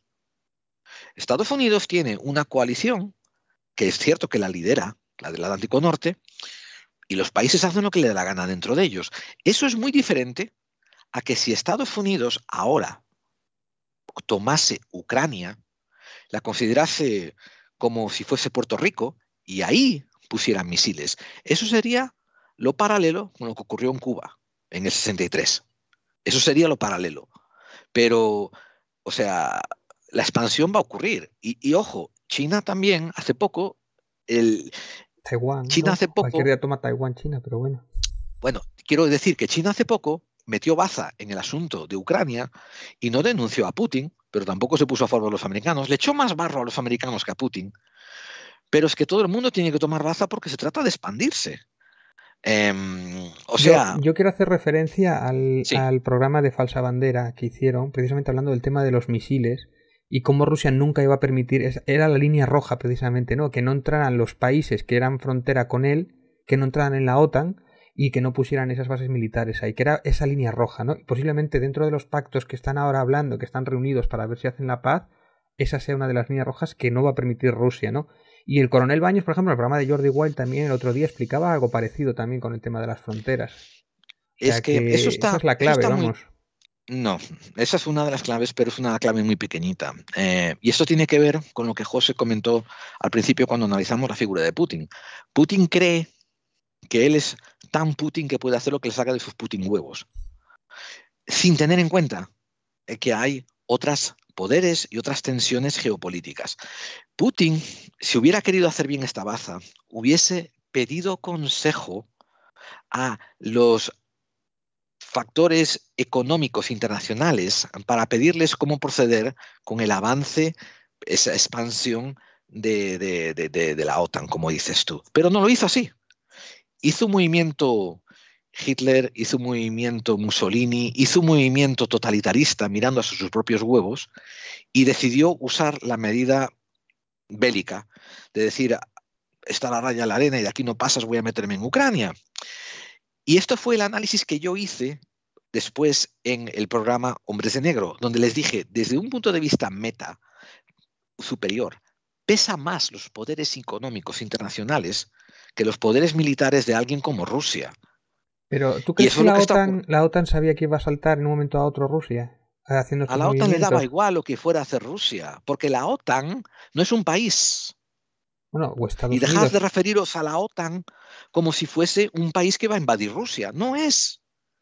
La OTAN No, pero es un la país, OTAN, es algo. lo digo por los intereses que siempre son de Estados Unidos que mueve la OTAN. O sea, o la La OTAN se OTAN rige por tiene los... un Por pacto de los defensa mutuo. Si Rusia entrase en Italia, ahí quizás saltaría la OTAN. Si Rusia entrase en Francia, ahí intervendría la OTAN. Pero la OTAN no es alguien que está frotándose las manos, acariciando un gato negro diciendo, a ver qué le hago a Putin. La OTAN le da igual. La OTAN está lo que está a Si me, intentar si me usarse como caballo permites, de Troya para expandir los intereses corporativistas por el mundo.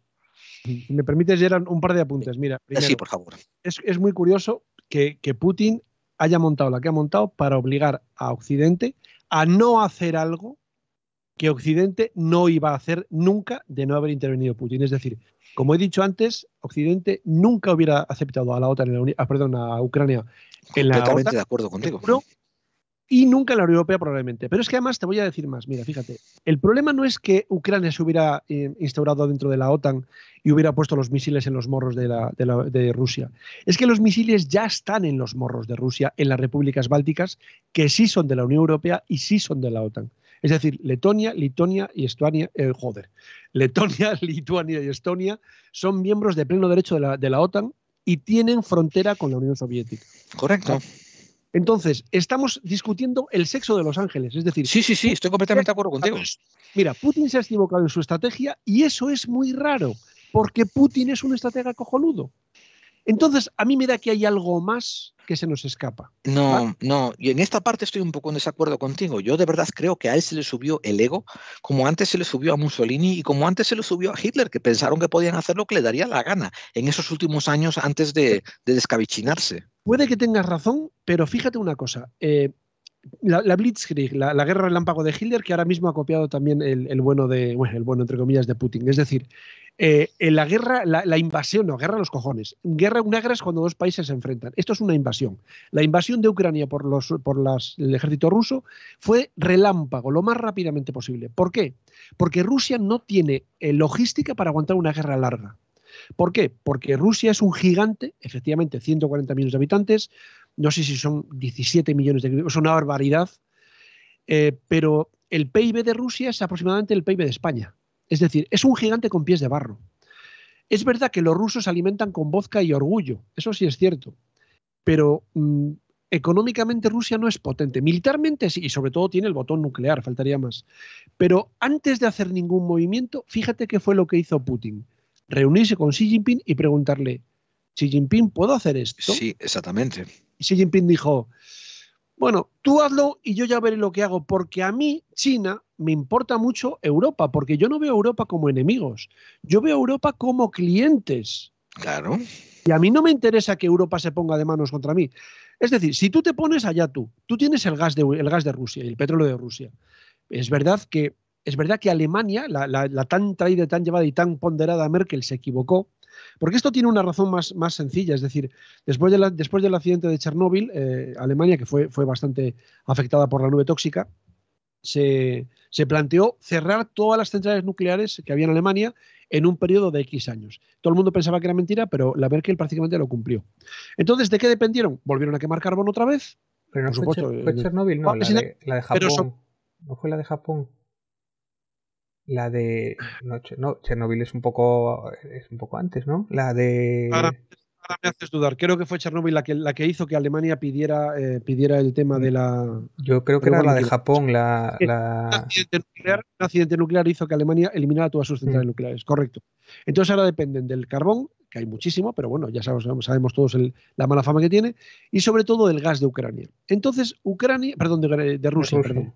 De ahí viene el tema del nuevo gasoducto, el Nord Stream que va directamente de Rusia a Alemania. Pero claro, Alemania ha visto que esto no puede ser. Y Alemania ha sido la voz que por encima de todas ha saltado y ha dicho, bueno, se acabaron las tonterías ya. Es la primera vez que Alemania se rearma desde el final de la Segunda Guerra Mundial. Va a invertir un 2% más de su PIB, que esos son 100.000 millones de euros, en armamento. Es decir, se acabó el buenismo, se acabó el buen rollo. Vamos a empezar a militarizar otra vez Europa por culpa del cabrón de Putin, y eso sí que no sabemos cómo va a acabar. Eso es mala señal, esa es muy mala señal. Sí. Hay dos factores también que tened en cuenta que estos son de sincronicidad, que os vais a rascar la cabeza. Bueno, un factor o dos, diría yo. Fijaros qué coincidencia de que hace unos meses Estados Unidos da la noticia de que se larga de Afganistán y empieza a dejar un montón de cacharradas atrás, ¿verdad? Y yo esto se lo comenté a David, cuando David me dice a mí, hacemos un programa sobre la salida de Afganistán, y dije yo, no es tanto interesante hablar de dónde sale Estados Unidos, sino dónde se va a meter después.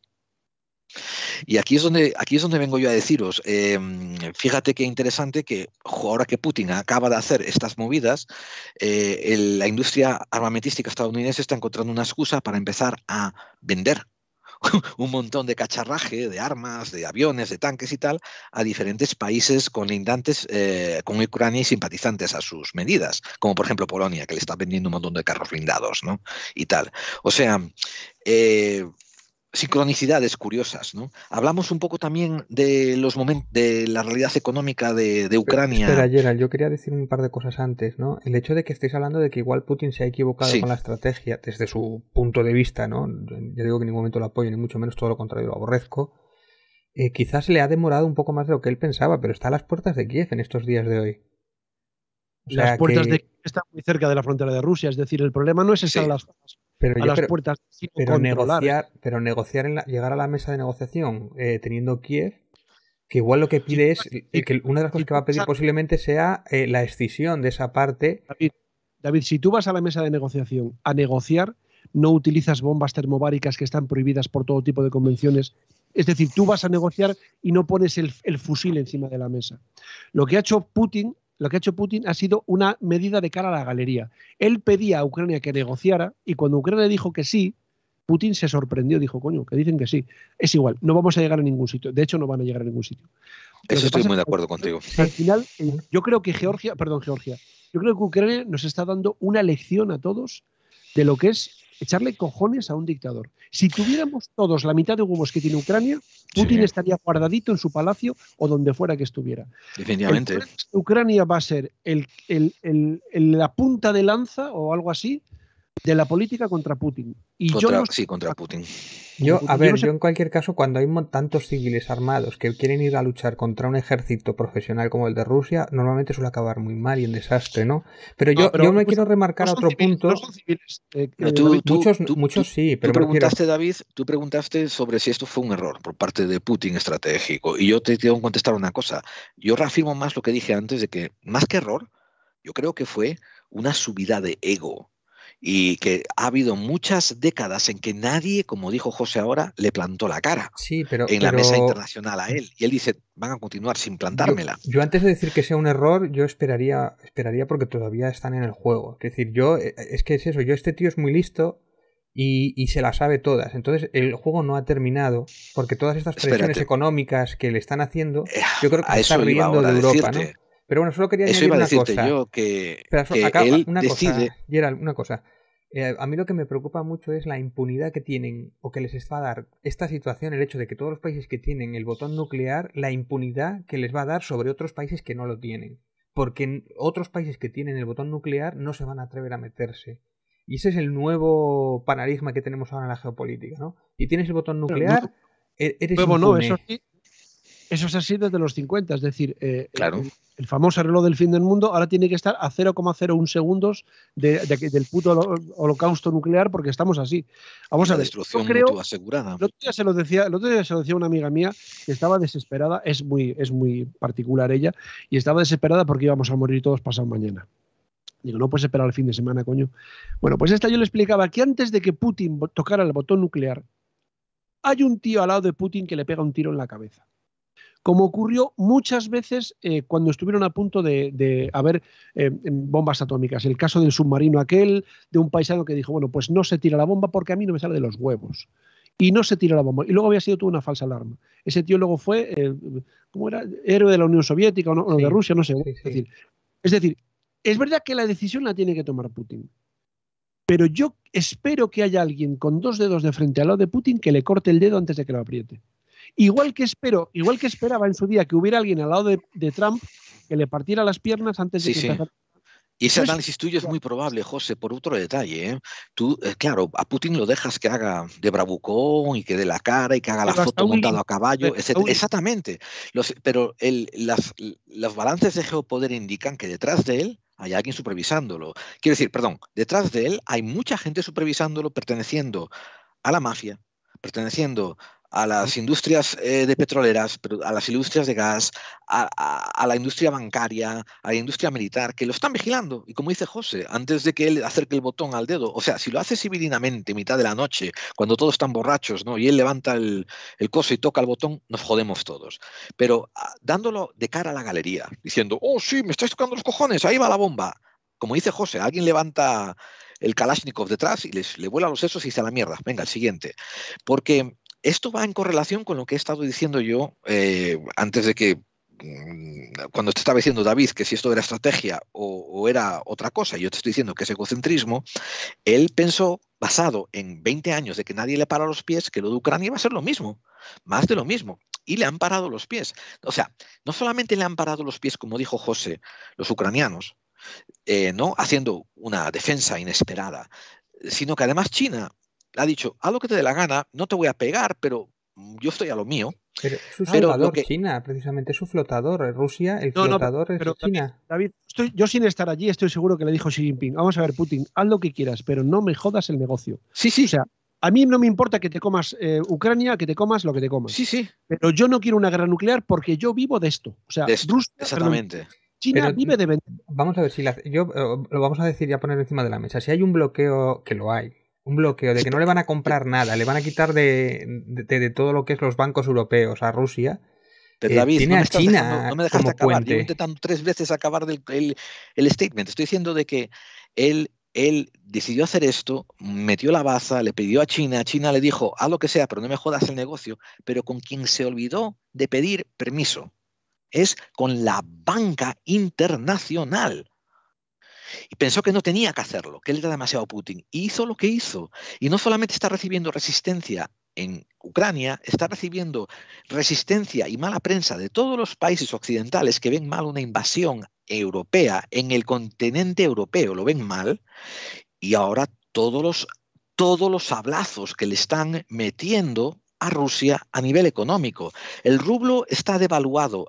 En el 1 de marzo del 2022 está devaluado a 5 céntimos de dólar. Es de lo más bajo que ha estado en 20 años. Él ha vuelto en cuestión de 2 semanas al estado en que estaba cuando Yeltsin se lo dejó. de extrema pobreza en cuanto a mercados internacionales. Los ministros que viajan por el exterior se han encontrado con gran cantidad de ellos con sus tarjetas de bancarias congeladas. No pueden ir a las máquinas del banco a sacar más dinero en el extranjero. Se han abierto comisiones internacionales de investigación que antes se decía, pero no se hacía, y ahora de repente se ha hecho sin decirlo, de investigaciones por corrupción a todos estos oligarcas que estaban haciendo la que hacían, el oro que estaban haciendo. O sea, yo tengo aquí una lista que os puedo leer al final sobre las actividades económicas. Escúchame una cosa, Gerald. El ejemplo más claro es Abramovich, Roman Abramovich, el hombre este que es propietario, creo que es del Chelsea, que vive en Londres en una casa de 125 millones de libras. O sea, más o menos como la casona mía de Rabanal. En cuanto ha empezado a haber problemas económicos, ha sido el primero que se ha postulado para mediar entre Ucrania y Rusia. Por ahí pueden ir los tiros, es decir, aunque al pueblo ruso no le haga daño, es decir, ya digo, el pueblo ruso vive de vodka y orgullo. Orgullo todo el mundo, porque es verdad que todo el mundo ha querido conquistar Rusia y nadie ha tenido huevos de conquistar Rusia. Pero el problema son la gente, los millonarios, los oligarcas / mafiosos que viven fuera de Rusia. Esos son los que van a decir a Putin, no me jodas, con lo bien que estaba yo, ¿a ti qué más te importa que fuera de aquí? Y se lo van a cargar.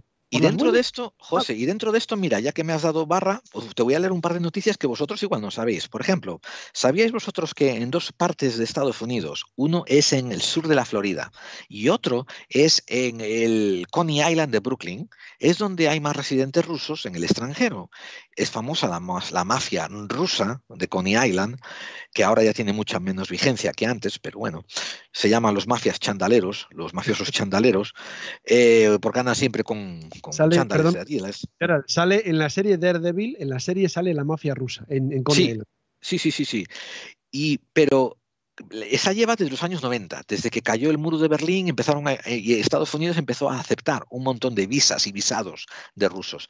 Pero lo que no estabas contando nadie, y estoy seguro que David tampoco ha oído hablar de esto, es que en el sur de Florida hay un gremio de bienes y raíces que compran casas multimillonarias en lo que se llama Florida Keys y que les han frisado el 97% de su inventario de casas. O sea, tú imagínate en Madrid, haces un banco de datos de las casas a la venta y salen 100 casas, ¿verdad?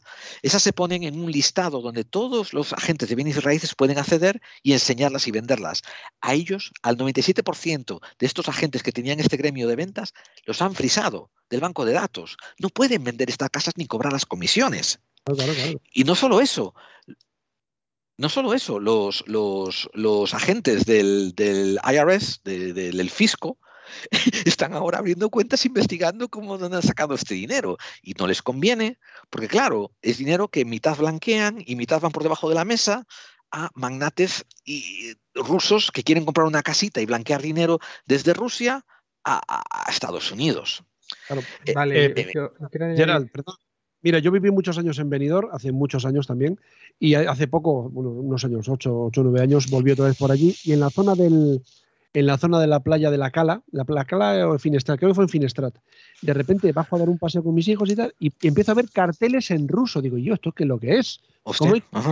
Porque allí hay un montón de propietarios rusos. De hecho, la casa de mi familia allí al lado del hotel Bali tan alto, esa casa mi madre se la vendió a un ruso que vivía en Alemania, que todavía no ha ido, porque le ha pillado lo de la pandemia y ahora le pilla esto, que yo le digo, mamá, dile que se la recompramos por la mitad de lo que nos dio, porque todavía no la vende, ¿sabes? O sea, es que tú no sabes a la gente que no es la gente de que vive en Rusia, el daño que le está haciendo esto y el poder que tiene esa gente. Ahí está la jugada. Yo me acuerdo cuando antes de que empezara la guerra hablaban de que vamos a hacer restricciones y sanciones quirúrgicas que no van a afectar a la población, que va a afectar directamente a Putin. Y es justo todo lo contrario, ¿no? Igual que todo cuando lo contrario. Putin, claro, mira, cuando Putin invadió, también dijo que iba a hacer intervenciones quirúrgicas. Y también ¿Tú sabías mintió? que el Banco Federal de Suiza, que es uno de los bancos monetarios internacionales más independientes, donde todo el mundo va a lavar dinero, donde iba Juan Carlos con maletines, el emérito, ¿no? Sí, y el que no es Juan Carlos, yo tengo familia que ha ido allí con maletines. Yo, que soy más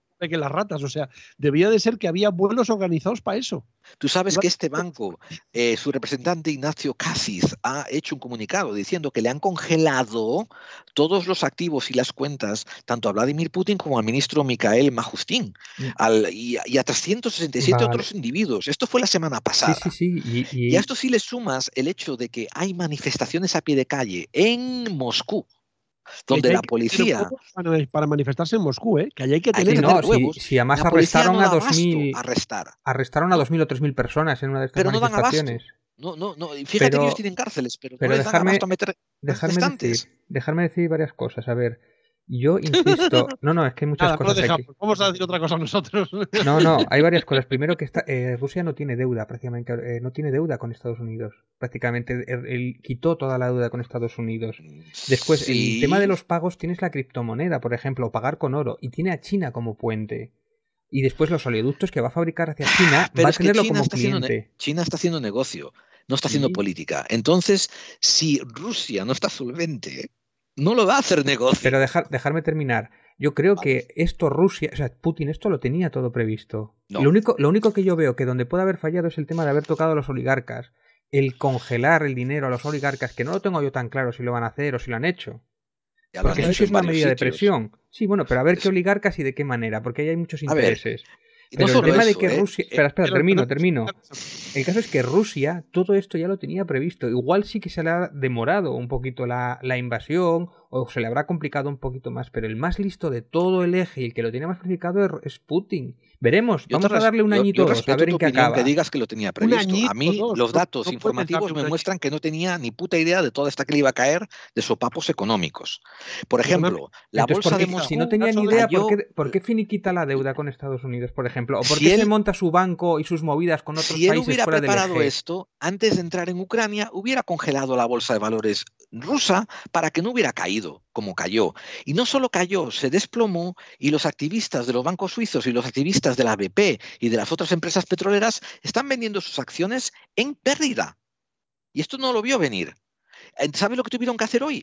Que no te has enterado todavía, pero fue a 1 de marzo, tuvo que pasar una orden judicial, un edicto presidencial prohibiendo a BP y a Exxon que retiren sus activos de la bolsa, porque es que lo están machacando, están destruyendo la bolsa de valores moscovita. Tuvo que básicamente decir, os prohíbo vender. Bueno, o sea, y otro tema, el hecho de... Espérate, José, un momento. David, dale. Luego pasamos a... Déjame primero este. Venga. Lo único que no controló Putin es que todo el mundo estuviera de acuerdo contra él. Todo el mundo. O sea, claro. Suiza, que es el país más neutral que te puedas imaginar, sí. Nos invaden los marcianos y Suiza es neutral, ¿vale? Y les abre una cuenta de banco a los marcianos. Exactamente, porque si traen dinero que sea de curso legal, se lo aceptan. Es decir, Putin nunca pensó que todo el mundo, o sea, lo que no ha conseguido nunca nadie, que es poner de acuerdo a todo el mundo, lo ha conseguido Putin. Y China no está en contra de Putin porque se lo está mirando de reojo a Taiwán, etcétera, etcétera. Claro. Es que no te digo más, es que Marruecos se estará mirando de reojo a Ceuta y Melilla y a Canarias. Claro. O sea, es decir, nos jugamos mucho y no nos damos cuenta de lo importante que es cortar con la forma de hacer las cosas de este sujeto. Y tú dices, vale, vamos a dar 1 año o 2. No me jodas, 1 año o 2. No, me refiero para verlo en global, porque ahora todavía está como muy reciente, está medio explotando. O sea, la condición principal, por no decir única, para que toda esta mierda se acabe, es que Putin se vaya fuera, lejos, que se exilie en China o en no sé dónde. Sí, en algún sitio donde Corea del Norte, a lo mejor. Que no siga al frente de la política rusa, porque, ojo, Rusia es un país con unas posibilidades de la hostia. Tiene materias primas para aburrir. El problema ha sido siempre sus políticos. Sus políticos y sus gestores, correcto. Bueno, yo lo que me refiero que lo de esperar 1 año o 2 es para ver la jugada completa si le ha salido bien o le ha salido mal. Y yo este tío no lo sé por qué, yo desconfío y este es más listo del tablero, no lo sé, igual me equivoco, no te digo que no, ojalá me equivoque. Yo te doy la razón en que él es... David, yo te doy la razón de que él es el listo del tablero dentro de los presidentes que están delante, pero le ha pasado, como te dije, un Mussolini, le ha pasado un Hitler, de que se ha creído de más de lo que es. Pero después el tema de que, por ejemplo, si toda Europa le hace bloqueo, también está el tema de que tampoco exporta, de que no compramos a Rusia las cosas, o sea, que la crisis al final nos va a afectar a nosotros también y nos va a devolver con inflación los precios. Desde luego que sí.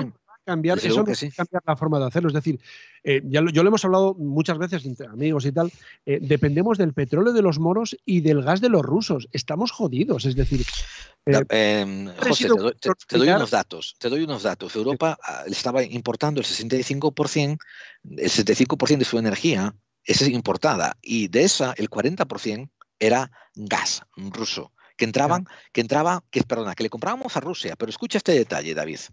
Rusia estaba usando 3 canalizaciones de gasoductos llamado Bielorrusia, otro por Ucrania y otro que se llama Nord Stream para transportarlo a Europa. Ucrania se le ha cerrado. Bielorrusia todavía le queda ahí. Y Nord Stream se le ha cerrado porque está en control de los occidentales. Y ahora, ¿por qué Rusia de repente mira a Ucrania y dice, puta, si yo meto la base en Ucrania, tengo un oleoducto para mí solito, que no le tengo que pagar comisiones a nadie y puedo vender el gas de lo más barato que yo quiera?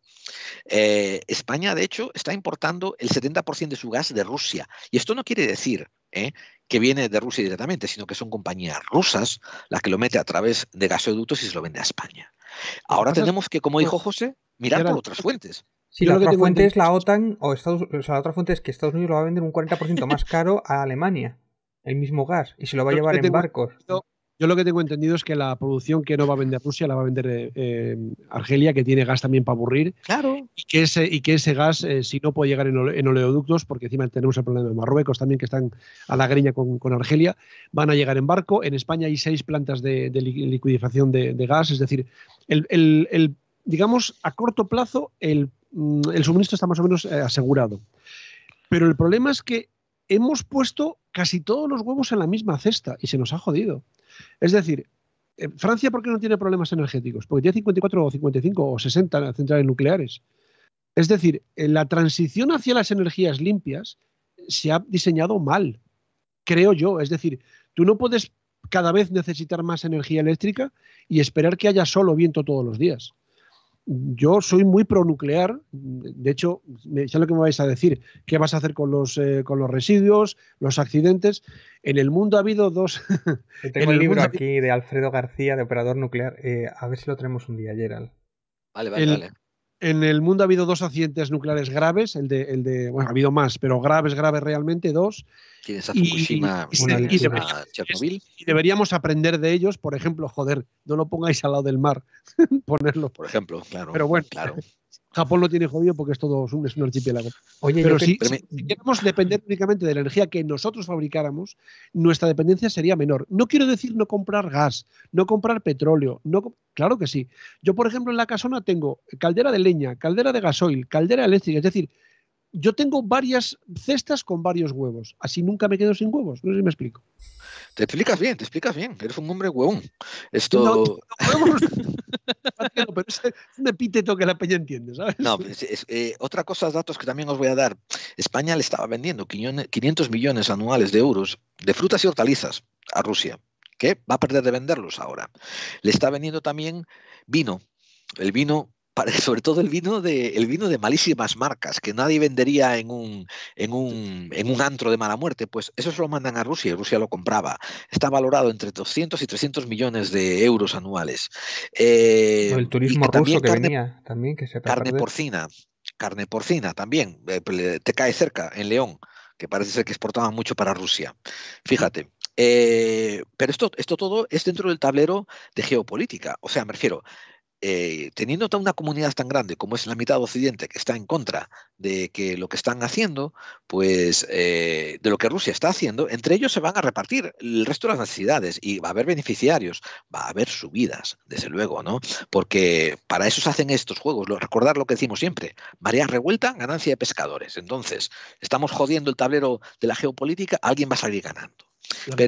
Lo que pasa es que no se puede menear la barca y que mueran 50 o 100.000 personas. Es decir, ¿cuál es el coste de la guerra de Ucrania? ¿Cuántos muertos llevamos ya? Claro, independientemente de que sean civiles o militares. A veces se piensa que los militares están ahí para que los maten. No. Todo el mundo tiene derecho a la vida, ¿vale? Es decir, no es que es un policía y le han pegado un tiro. Bueno, era su trabajo los cojones. El trabajo de un militar no es morir en el campo de batalla. No. El trabajo de un militar es defender su país, etcétera, etcétera. Oye, yo quería preguntaros... Hablo de muertes por un lado y por el otro. Es decir, muertes de ucranianos y muertes de soldados rusos que no tiene una puta mierda de ganas de pegarse con sus hermanos. Oh, no, esto es algo muy importante que tenemos que matizar tú y yo, José y David, que es el hecho de que se ha encontrado a mi pie de calle una gran desidia por parte de las tropas rusas de estar donde están. Quiero decir, a la primera de cambio abandonan tanques, abandonan piezas de artillería, se largan, se reúnen con sus centros de avituallamiento y dicen esto no funciona, esto no va. Los ucranianos, echándole un par, se pasean delante de los militares y les dicen cosas como que ¿por qué estáis aquí? Iros para casa, dejar de joder, con lo bien que estáis con vuestra familia. ¿Viste la imagen el otro día de una señora mayor, igual tenía 60 años, pero parecía tener 200, Sí. diciéndole a unos soldados rusos, meteros semillas en los bolsillos. Sí. Y así, cuando os matemos, crecerán plantas alrededor de vuestros cadáveres. Y les regalaba semillas. Yo esa paisana la pongo ya misma de, no sé, de ministra de algo, de embajadora de algo. Pero, uf. José, si nosotros compartimos también otro vídeo donde se veía a un conductor que se encontró con una isla de tanques que estaban detenidos, tanques rusos, y el conductor ucraniano le pregunta, ¿qué pasa? ¿Estáis perdidos? Y le contestó el piloto del tanque, le dice, no, nos quedamos sin gasolina. Y tenían una hilera de tanques que habían como 5 o 6 a lo largo de la autopista. Y le dice el conductor ruso, bueno, si queréis os busco una grúa para que os remolque de vuelta a Moscú. Sí, el tractor ese de los gitanos el otro día que se llevaron un tanque. Que yo quería preguntaros una cosa. Ahora se ha censurado, entre otras cosas, la salida de la televisión de Russia Today y de muchos medios rusos fuera de Rusia, censurando toda la versión de Rusia. ¿Qué os parece eso? No, me parece un poco tremendo, ¿no? Porque, por ejemplo, cuando Estados Unidos invadió, Irak, por ejemplo, no se censuró la Fox en el resto del mundo, ni se le sancionó económicamente. ¿Tú escuchas habitualmente Russia Today? ¿Lo escuchas habitualmente? No, pero bueno, siempre es como que, por lo menos, yo quiero escuchar las dos partes. Y censurar una parte, yo lo pongo a debate, Yo nunca escucho... Vale. A ver, yo nunca escucho Russia Today, pero antes de la invasión de Ucrania, los 5 o 6 días antes, me resultó curioso escuchar cómo los locutores de Russia Today decían, ya está el Biden, que tiene 90 años, está viejo, diciendo que va a haber una invasión, y no va a haber ninguna invasión, porque nosotros no queremos, o sea, tomándonos por gilipollas y encima con sorna. Pero no es lo mismo, ¿vale? Que no nos tomaron por gilipollas del mismo modo cuando dijeron que no había armas de destrucción masiva en Irak. Exactamente lo mismo. Y se criticó muchísimo y se sigue criticando. Pero no se les censuró, no se quitó de la emisión del resto del mundo, por ejemplo, ni si se la sancionó echándole del banco. David, ¿tú crees con el corazón en la mano que Rusia no censuró a la CNN? No lo sé, pero yo digo de Europa. O sea, yo hablo de Europa o el resto del mundo. Vamos a ver, Europa participó en la guerra de Irak. ¿O no te acuerdas de la foto de las Azores? Sí, hombre, mi padre estuvo llevando los aviones, claro. O sea que... No nos podemos censurar a nosotros mismos. Es decir, todos los gobiernos, todos los poderes tienen prensa a su favor. Y el enemigo, sea este el que sea, trata de evitar la propaganda. Claro que sí, es lógico. Pero esa es hay un mecanismo que decirlo con el nombre que es muy importante. Por ejemplo, en Estados Unidos tenéis el Centro de Operaciones Militares que le dan permiso a los periodistas para que se les unan o no. Entonces ellos asumen que el periodista no es afín a su ideología, no le dan permiso y no vienen y nunca se emite. Mientras que Russia Today yo la veo muy directamente involucrada con la gobernanza de Moscú, tanto sea Putin como sea quien sea, y si les da la gana apagan el grifo de noticias y ya está. O sea, pero hay diferentes formas de manipulación mediática. Yo lo que uso las noticias son para contrastar. Yo agarro a Russia Today y miro cómo critica a Estados Unidos y escucho la CNN para mirar cómo critica a Rusia. Pero no puedes y me interesa a mí con encontrar el balance entre las dos. Ahora con la de Rusia no lo puedes hacer porque está censurada. Lo que yo me refiero que yo he oído en los medios diciendo, claro, porque Russia Today es fake news y hay que combatir las fake news. Y yo, joder, pues como lo era la Fox en su momento o como eran todos los medios americanos cuando invadió Irak, era fake news. La Fox en Rusia estaba censurada. Y en Corea del Norte y en China. Pero que lo pongamos con su nombre, que era censura. Es que aquí se evita la palabra censura en los medios de aquí. ¿No os dais cuenta que en lo que va de siglo, desde hace 20 o 25 años, la censura ha vuelto otra vez? Es decir, sí. Yo no recuerdo en España una censura como la que hay ahora. No la recuerdo. Es decir, esto es una fake news. Bueno, pero porque lo digas tú. No, esto es una fake news. No, pero, por ejemplo, el presidente del gobierno de España llega, te suelta su rollo y no le puedes hacer preguntas.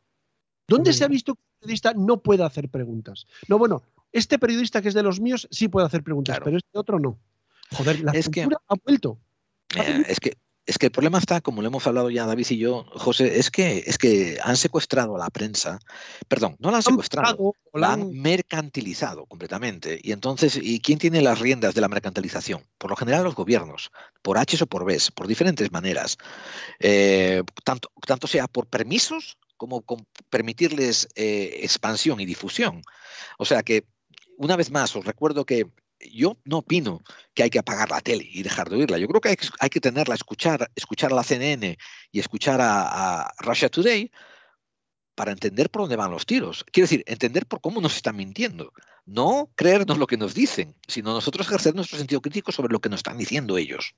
Y sobre todo tener criterios, es decir, cuando nos decía el Tito Bush, nos decía armas de destrucción masiva, nosotros nos mirábamos y decíamos, ¿pero qué estás diciendo, socio? Si Irak tiene armas de destrucción masiva, se las habrás vendido tú, cabrón. Es decir, teníamos criterio.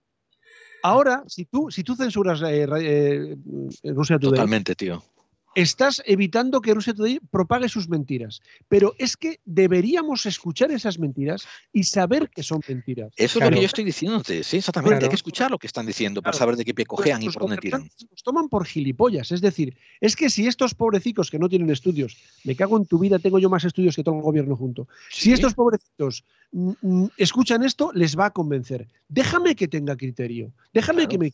Desde luego. Claro. No, sí, desde luego. Vamos a empezar a acabar la conversación sobre Ucrania, teniendo en cuenta cómo está la situación hoy en día. Estamos grabando esto a marzo, al 1 de marzo.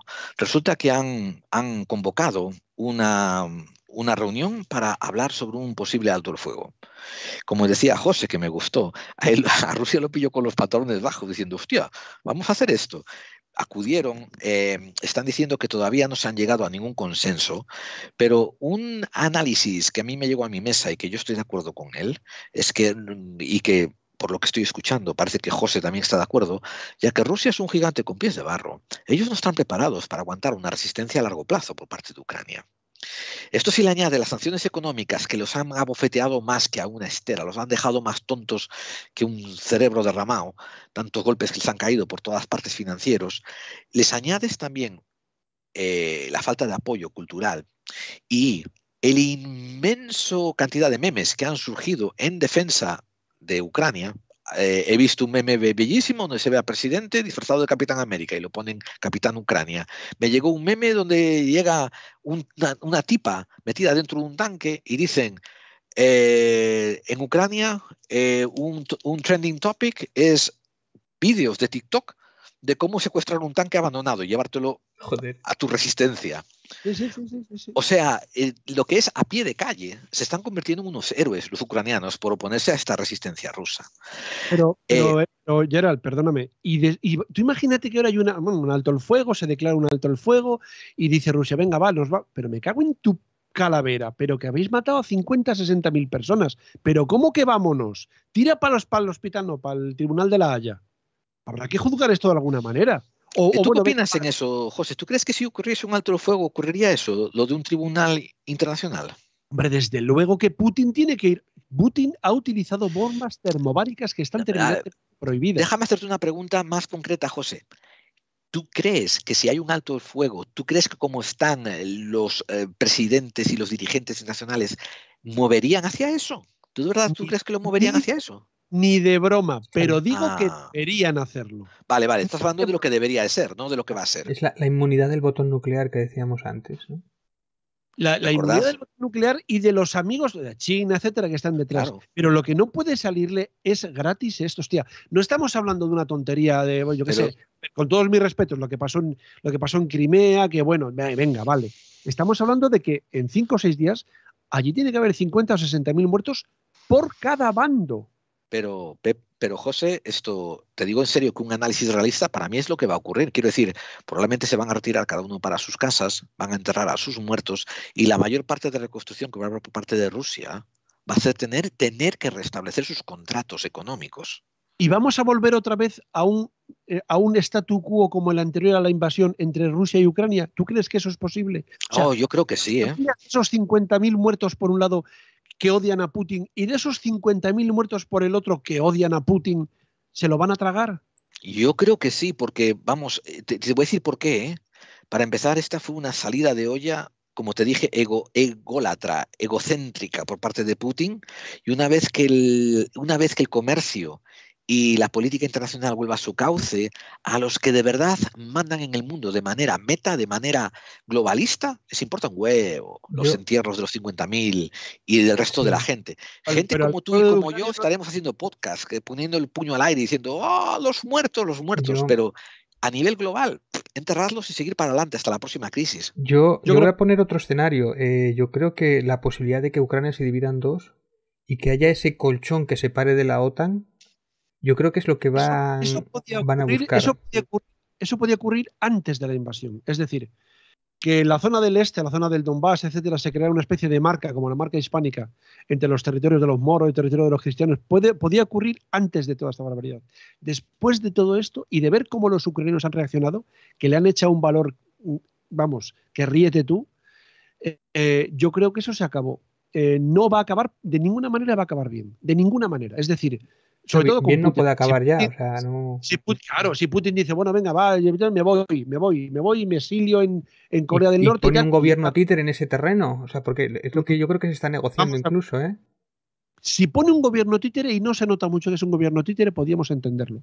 Pero si Putin sigue gobernando, si a Putin esto le sale gratis, pasado mañana está en Georgia y al día siguiente está en Lituania, que ya es miembro de la OTAN y ya tenemos que meter ahí baza. Es decir, yo creo que ha cruzado una línea roja que no debería haber cruzado, que ya te digo, que está obligando a Europa a no hacer una cosa que no iba a hacer y que ahora va a tener que hacer. Es decir, ahora sí que Ucrania va a ser un aliado de Europa tremendo. O sea, Rusia ha perdido Ucrania para siempre. Correcto. Correcto. Yo voy a discernir un poquito nada más. Yo creo que si esto se acabara relativamente pronto y no fuera más, que espero que sea así, yo creo que Europa esto se olvida en meses. Y a otro tema. Europa no sé, pero Ucrania no. Sí, yo estoy de acuerdo con lo que estáis diciendo. A Ucrania le va a doler, pero el resto de Europa y el resto de los estamentos internacionales se van a olvidar de esto hasta la próxima crisis y venga, continúa adelante. Que será otra vez en Ucrania. Probablemente, eso no sé, ¿no? Porque Ucrania dirá, sí, pues a partir de ahora invierto. Y Ucrania es un país con un potencial de riqueza tremendo, ojo, es un país muy grande, muy bien habitado, o sea, con una demografía muy grande, con una riqueza bastante grande, entonces va a empezar a militarizarse. O sea, Rusia, Putin, dijo que quería desnazificar y desmilitarizar Ucrania. Lo que va a conseguir va a ser lo contrario, que cada vez haya más extrema derecha y que cada vez se militarice más la zona. Porque imagínate, el otro día dijo que no entren Finlandia y Suecia en la OTAN. Finlandia tuvo una guerra en 1910, la famosa guerra de la Guerra Blanca, aquella con Simo Haija, ¿te acuerdas? Aquel tipo que mató a 500 francotiradores soviéticos. Es decir, Finlandia estuvo en guerra con Rusia, con la Unión Soviética, hace poco más de 100 años. Finlandia va a entrar en la OTAN pasado mañana y Suecia pasado mañana, porque es que van a ver la única solución es esa. Y ojo, perdóname una cosa más. Y la OTAN tiene que cambiar. La OTAN tiene que darse cuenta de que es una organización militar. No es una ONG. En la reunión que va a haber en España, que Dios nos pille confesados, en junio, porque le toca por turno presidir a España, no por otra cosa, uno de los puntos del día era el cambio climático. Joder, que la OTAN es una organización militar. Claro, Putin ha dicho, estos europeos occidentales son totalmente decadentes, no tienen lo que tienen que tener, que igual tiene razón, ¿eh? Es decir, puedo con ellos. Lo que pasa es que puedo con ellos uno a uno, pero todos juntos, toda la clase junta pone en vergüenza al matón. Y por primera vez, joder, yo creo que en la historia se han puesto de acuerdo todos, joder, hasta Suiza, menos España, que bueno, nosotros mandamos cascos. Nosotros mandamos cascos porque como somos así, ¿sabes? Yo lo que temo es que toda Europa empiece a armarse y todos tengan ganas de bresca y esto aumente y escale. No es que tenga ganas de gresca, es decir, Alemania se va a militarizar, o sea, va a rearmar como no ha hecho nunca desde la Segunda Guerra Mundial. Mundial. Que España también, lo cual porque España se hablaba... bien porque España es exportador de armas, es decir, de armamento. Hay varias empresas españolas dedicadas a hacer porque quería aumentar el presupuesto de armamento, se insinuaba aquí en España. Un 2% del PIB, que son 100.000. ¿Tú crees que España va a hacer eso? Yo creo que no, pero bueno, hace no muchos años decía Pedro Sánchez que en España lo que sobraba era el Ministerio de Defensa. Un visionario el tío, ¿sabes?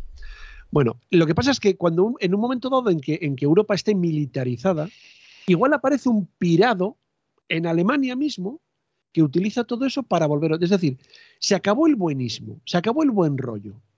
¿Vale? O sea, ahora, si vis pacem parabellum, pero de verdad. Vamos a armarnos, pero de verdad. Eso, y eso es bueno. José, eso yo te entiendo tu idea, pero no creo que vaya a ocurrir mucho por un detalle, de que esto, lo que ha ocurrido en Ucrania del susto de entrar Rusia, ha sido muy beneficioso desde un punto de vista económico porque ha dado la oportunidad a mover todo el tablero y a mover las fichas y que nuevos jugadores se posicionen mejor y saquen más ganancia. Y en fin, es lo de siempre que he estado hablando desde que este programa es programa, ¿no? Que hacemos crisis para sacar beneficio, removemos el mar para que ganen los pescadores. Eh, no creo que les convenga. Yo creo que vosotros dos estáis hablando, ¿no? Desde un punto de vista éticamente aceptable, que es, ¿qué vamos a hacer para asegurarnos que esto no vuelva a ocurrir? Que eso estaría muy bien. O que no exploten las bombas, básicamente, que no empiecen las bombas nucleares. Pero los que ponen las piezas del tablero y los que ponen las reglas del juego, no les conviene que esta amenaza se vaya.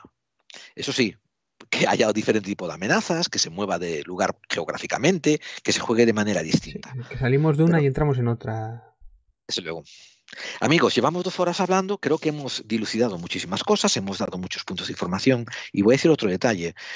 José, has estado brillante. Una vez más, gracias. Yo en serio, yo he aprendido un montón de puntos contigo y he hecho muchas relaciones que no tenía anteriormente.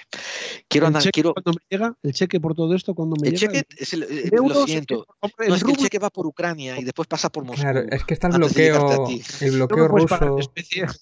En rublos te va a pagar. En rublos, si es en rublos, te tengo que dar dinero yo a ti al final. O en gas. Déjate de rollos, me vas a pagar en cachopos dentro de unos meses. Cuando vaya. Ahí está.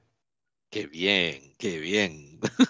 Te vamos a mandar una foto a ti, Gerald, comiéndonos un cachopo, uno por cada lado, como, ahí está. Como los perros de la... Sí, Qué malvados sois. Eso no lo haría ni Putin, caramba. Sí, hay una caricatura de Hitler ya mayor y vestido con el uniforme de las SS acariciando a un niño Putin, ¿verdad? Como diciendo, qué bien lo estás haciendo. A ver, el sentido del humor no hay que perderlo, ¿me entiendes? Sí, claro. Una puta mierda de gracia tiene todo esto, ¿sabes? O sea, que en el siglo XXI, en 2021, que tenemos que estar ya conquistando Júpiter, que andemos repitiendo... ¿Os dais cuenta del programa que hicimos hablando de el parecido entre los años 20 del siglo XX? Es que es lo mismo, sí. Que son calcados. O sea, también hay un pirado que sube al poder y tal. Son clavados. Claro. Como acabemos igual de mar, yo ya no quiero vivir más porque ya el siglo XXII ya sé cómo va a ser. ¿Sabes? Ya sé cómo va a ser. Va a haber una epidemia, va a haber una crisis, se va a salir de la crisis por medio de una guerra, no sé.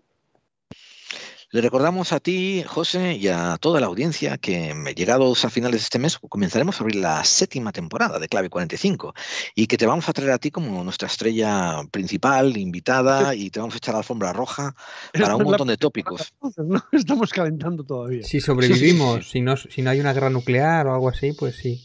Si seguimos vivos... de internet. Bueno, yo estoy contando de si se nos va la internet, pues agarraremos con los palomos mutantes y les pondremos nuestro programa. Fíjate, es una tontería, una tontería que se me ocurre para acabar. Con el tema de la pandemia, cuando empezó a haber problemas con la pandemia, cuando empezó a decir qué tal, yo hice acopio de víveres y tengo allí en la casona tengo un armario enorme del siglo XVIII, una cosa preciosa, llena de víveres. Y los voy renovando cada poco porque es que cada vez hay más motivos para bunkerizar la casona. Es una cosa así de piedra, muros de 1 metro de ancho. Sí. Al final voy a acabar viviendo ahí como el loco este de la película Reds, el John Malkovich, que vivía en un coche que por debajo era un búnker enorme y el coche solo era la puerta. Bueno, pues yo lo mismo. Voy a acabar viviendo allí en la montaña como el pobre Miguel. Vamos hacia un mundo que no me gusta nada. Bueno, os recuerdo una cosa. Hay una vieja insulto y maldición chino que se lo dices a alguien cuando de verdad te cae mal, que es ojalá que te toquen vivir tiempos interesantes. Entonces, con esto nos despedimos hasta la próxima semana. David, gracias por estar ahí. José, un abrazo, gracias por Recordamos a toda la audiencia que pueden escuchar tus programas de antes de medianoche. Tienen su hemeroteca llena en iVoox y a lo mejor algún día te animas a volver a producirlos. Y si no, puedes continuar haciendo la buenísima labor que hacías aquí, a tu paso, a tu manera. Tienes aquí ya la puerta abierta desde toda la vida. Apuesto por esa segunda parte, salvo nuevo confinamiento, porque no tenga más tiempo.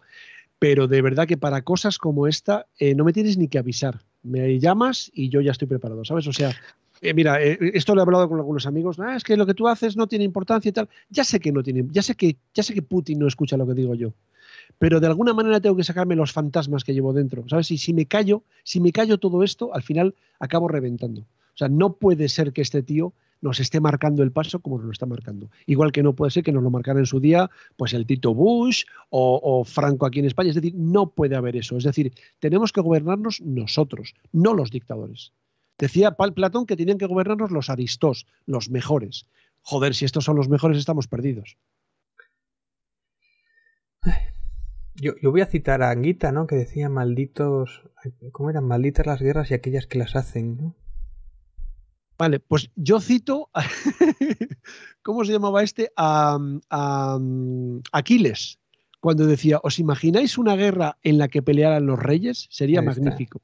No, mandáis a morir y a matar a gente que no, ni les va ni les viene. ¿Qué decía este hombre, Cassius Clay, perdón, Muhammad Ali? Decía, yo no voy a la guerra de Vietnam a matar vietnamitas porque ninguno de ellos me ha llamado negro. Y vosotros sí. Claro.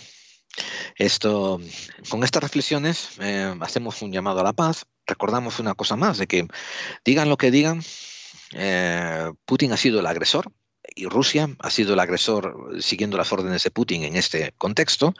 Hay un montón de apologistas que yo desde aquí simplemente digo que comen mierda y que la escupen después por los labios porque están llenos de bilis, y hay que llamar a las cosas por su nombre cuando ocurren. A mí me han acusado millones de veces, ¿no?, de decir que soy demasiado de izquierdas, algunos me han dicho que soy de derechas y tal. Y yo digo que no, que yo digo que soy de donde las cosas malas ocurren, les apunto con el dedo, y cuando ocurren más en un lado que en el otro, apunto más para un lado que para el otro, pero hay que apuntar para todos. Y en este caso es lo que hemos intentado hacer. Hemos dado un poco de historia del personaje, hemos dado un poco el contexto social donde está ocurriendo y hemos argumentado hasta cansarnos los puntos de vista y los análisis que hemos hecho. Esperemos que les sirva a la audiencia y que nos dejen sus comentarios. Hasta pronto, amigos. Hasta otra.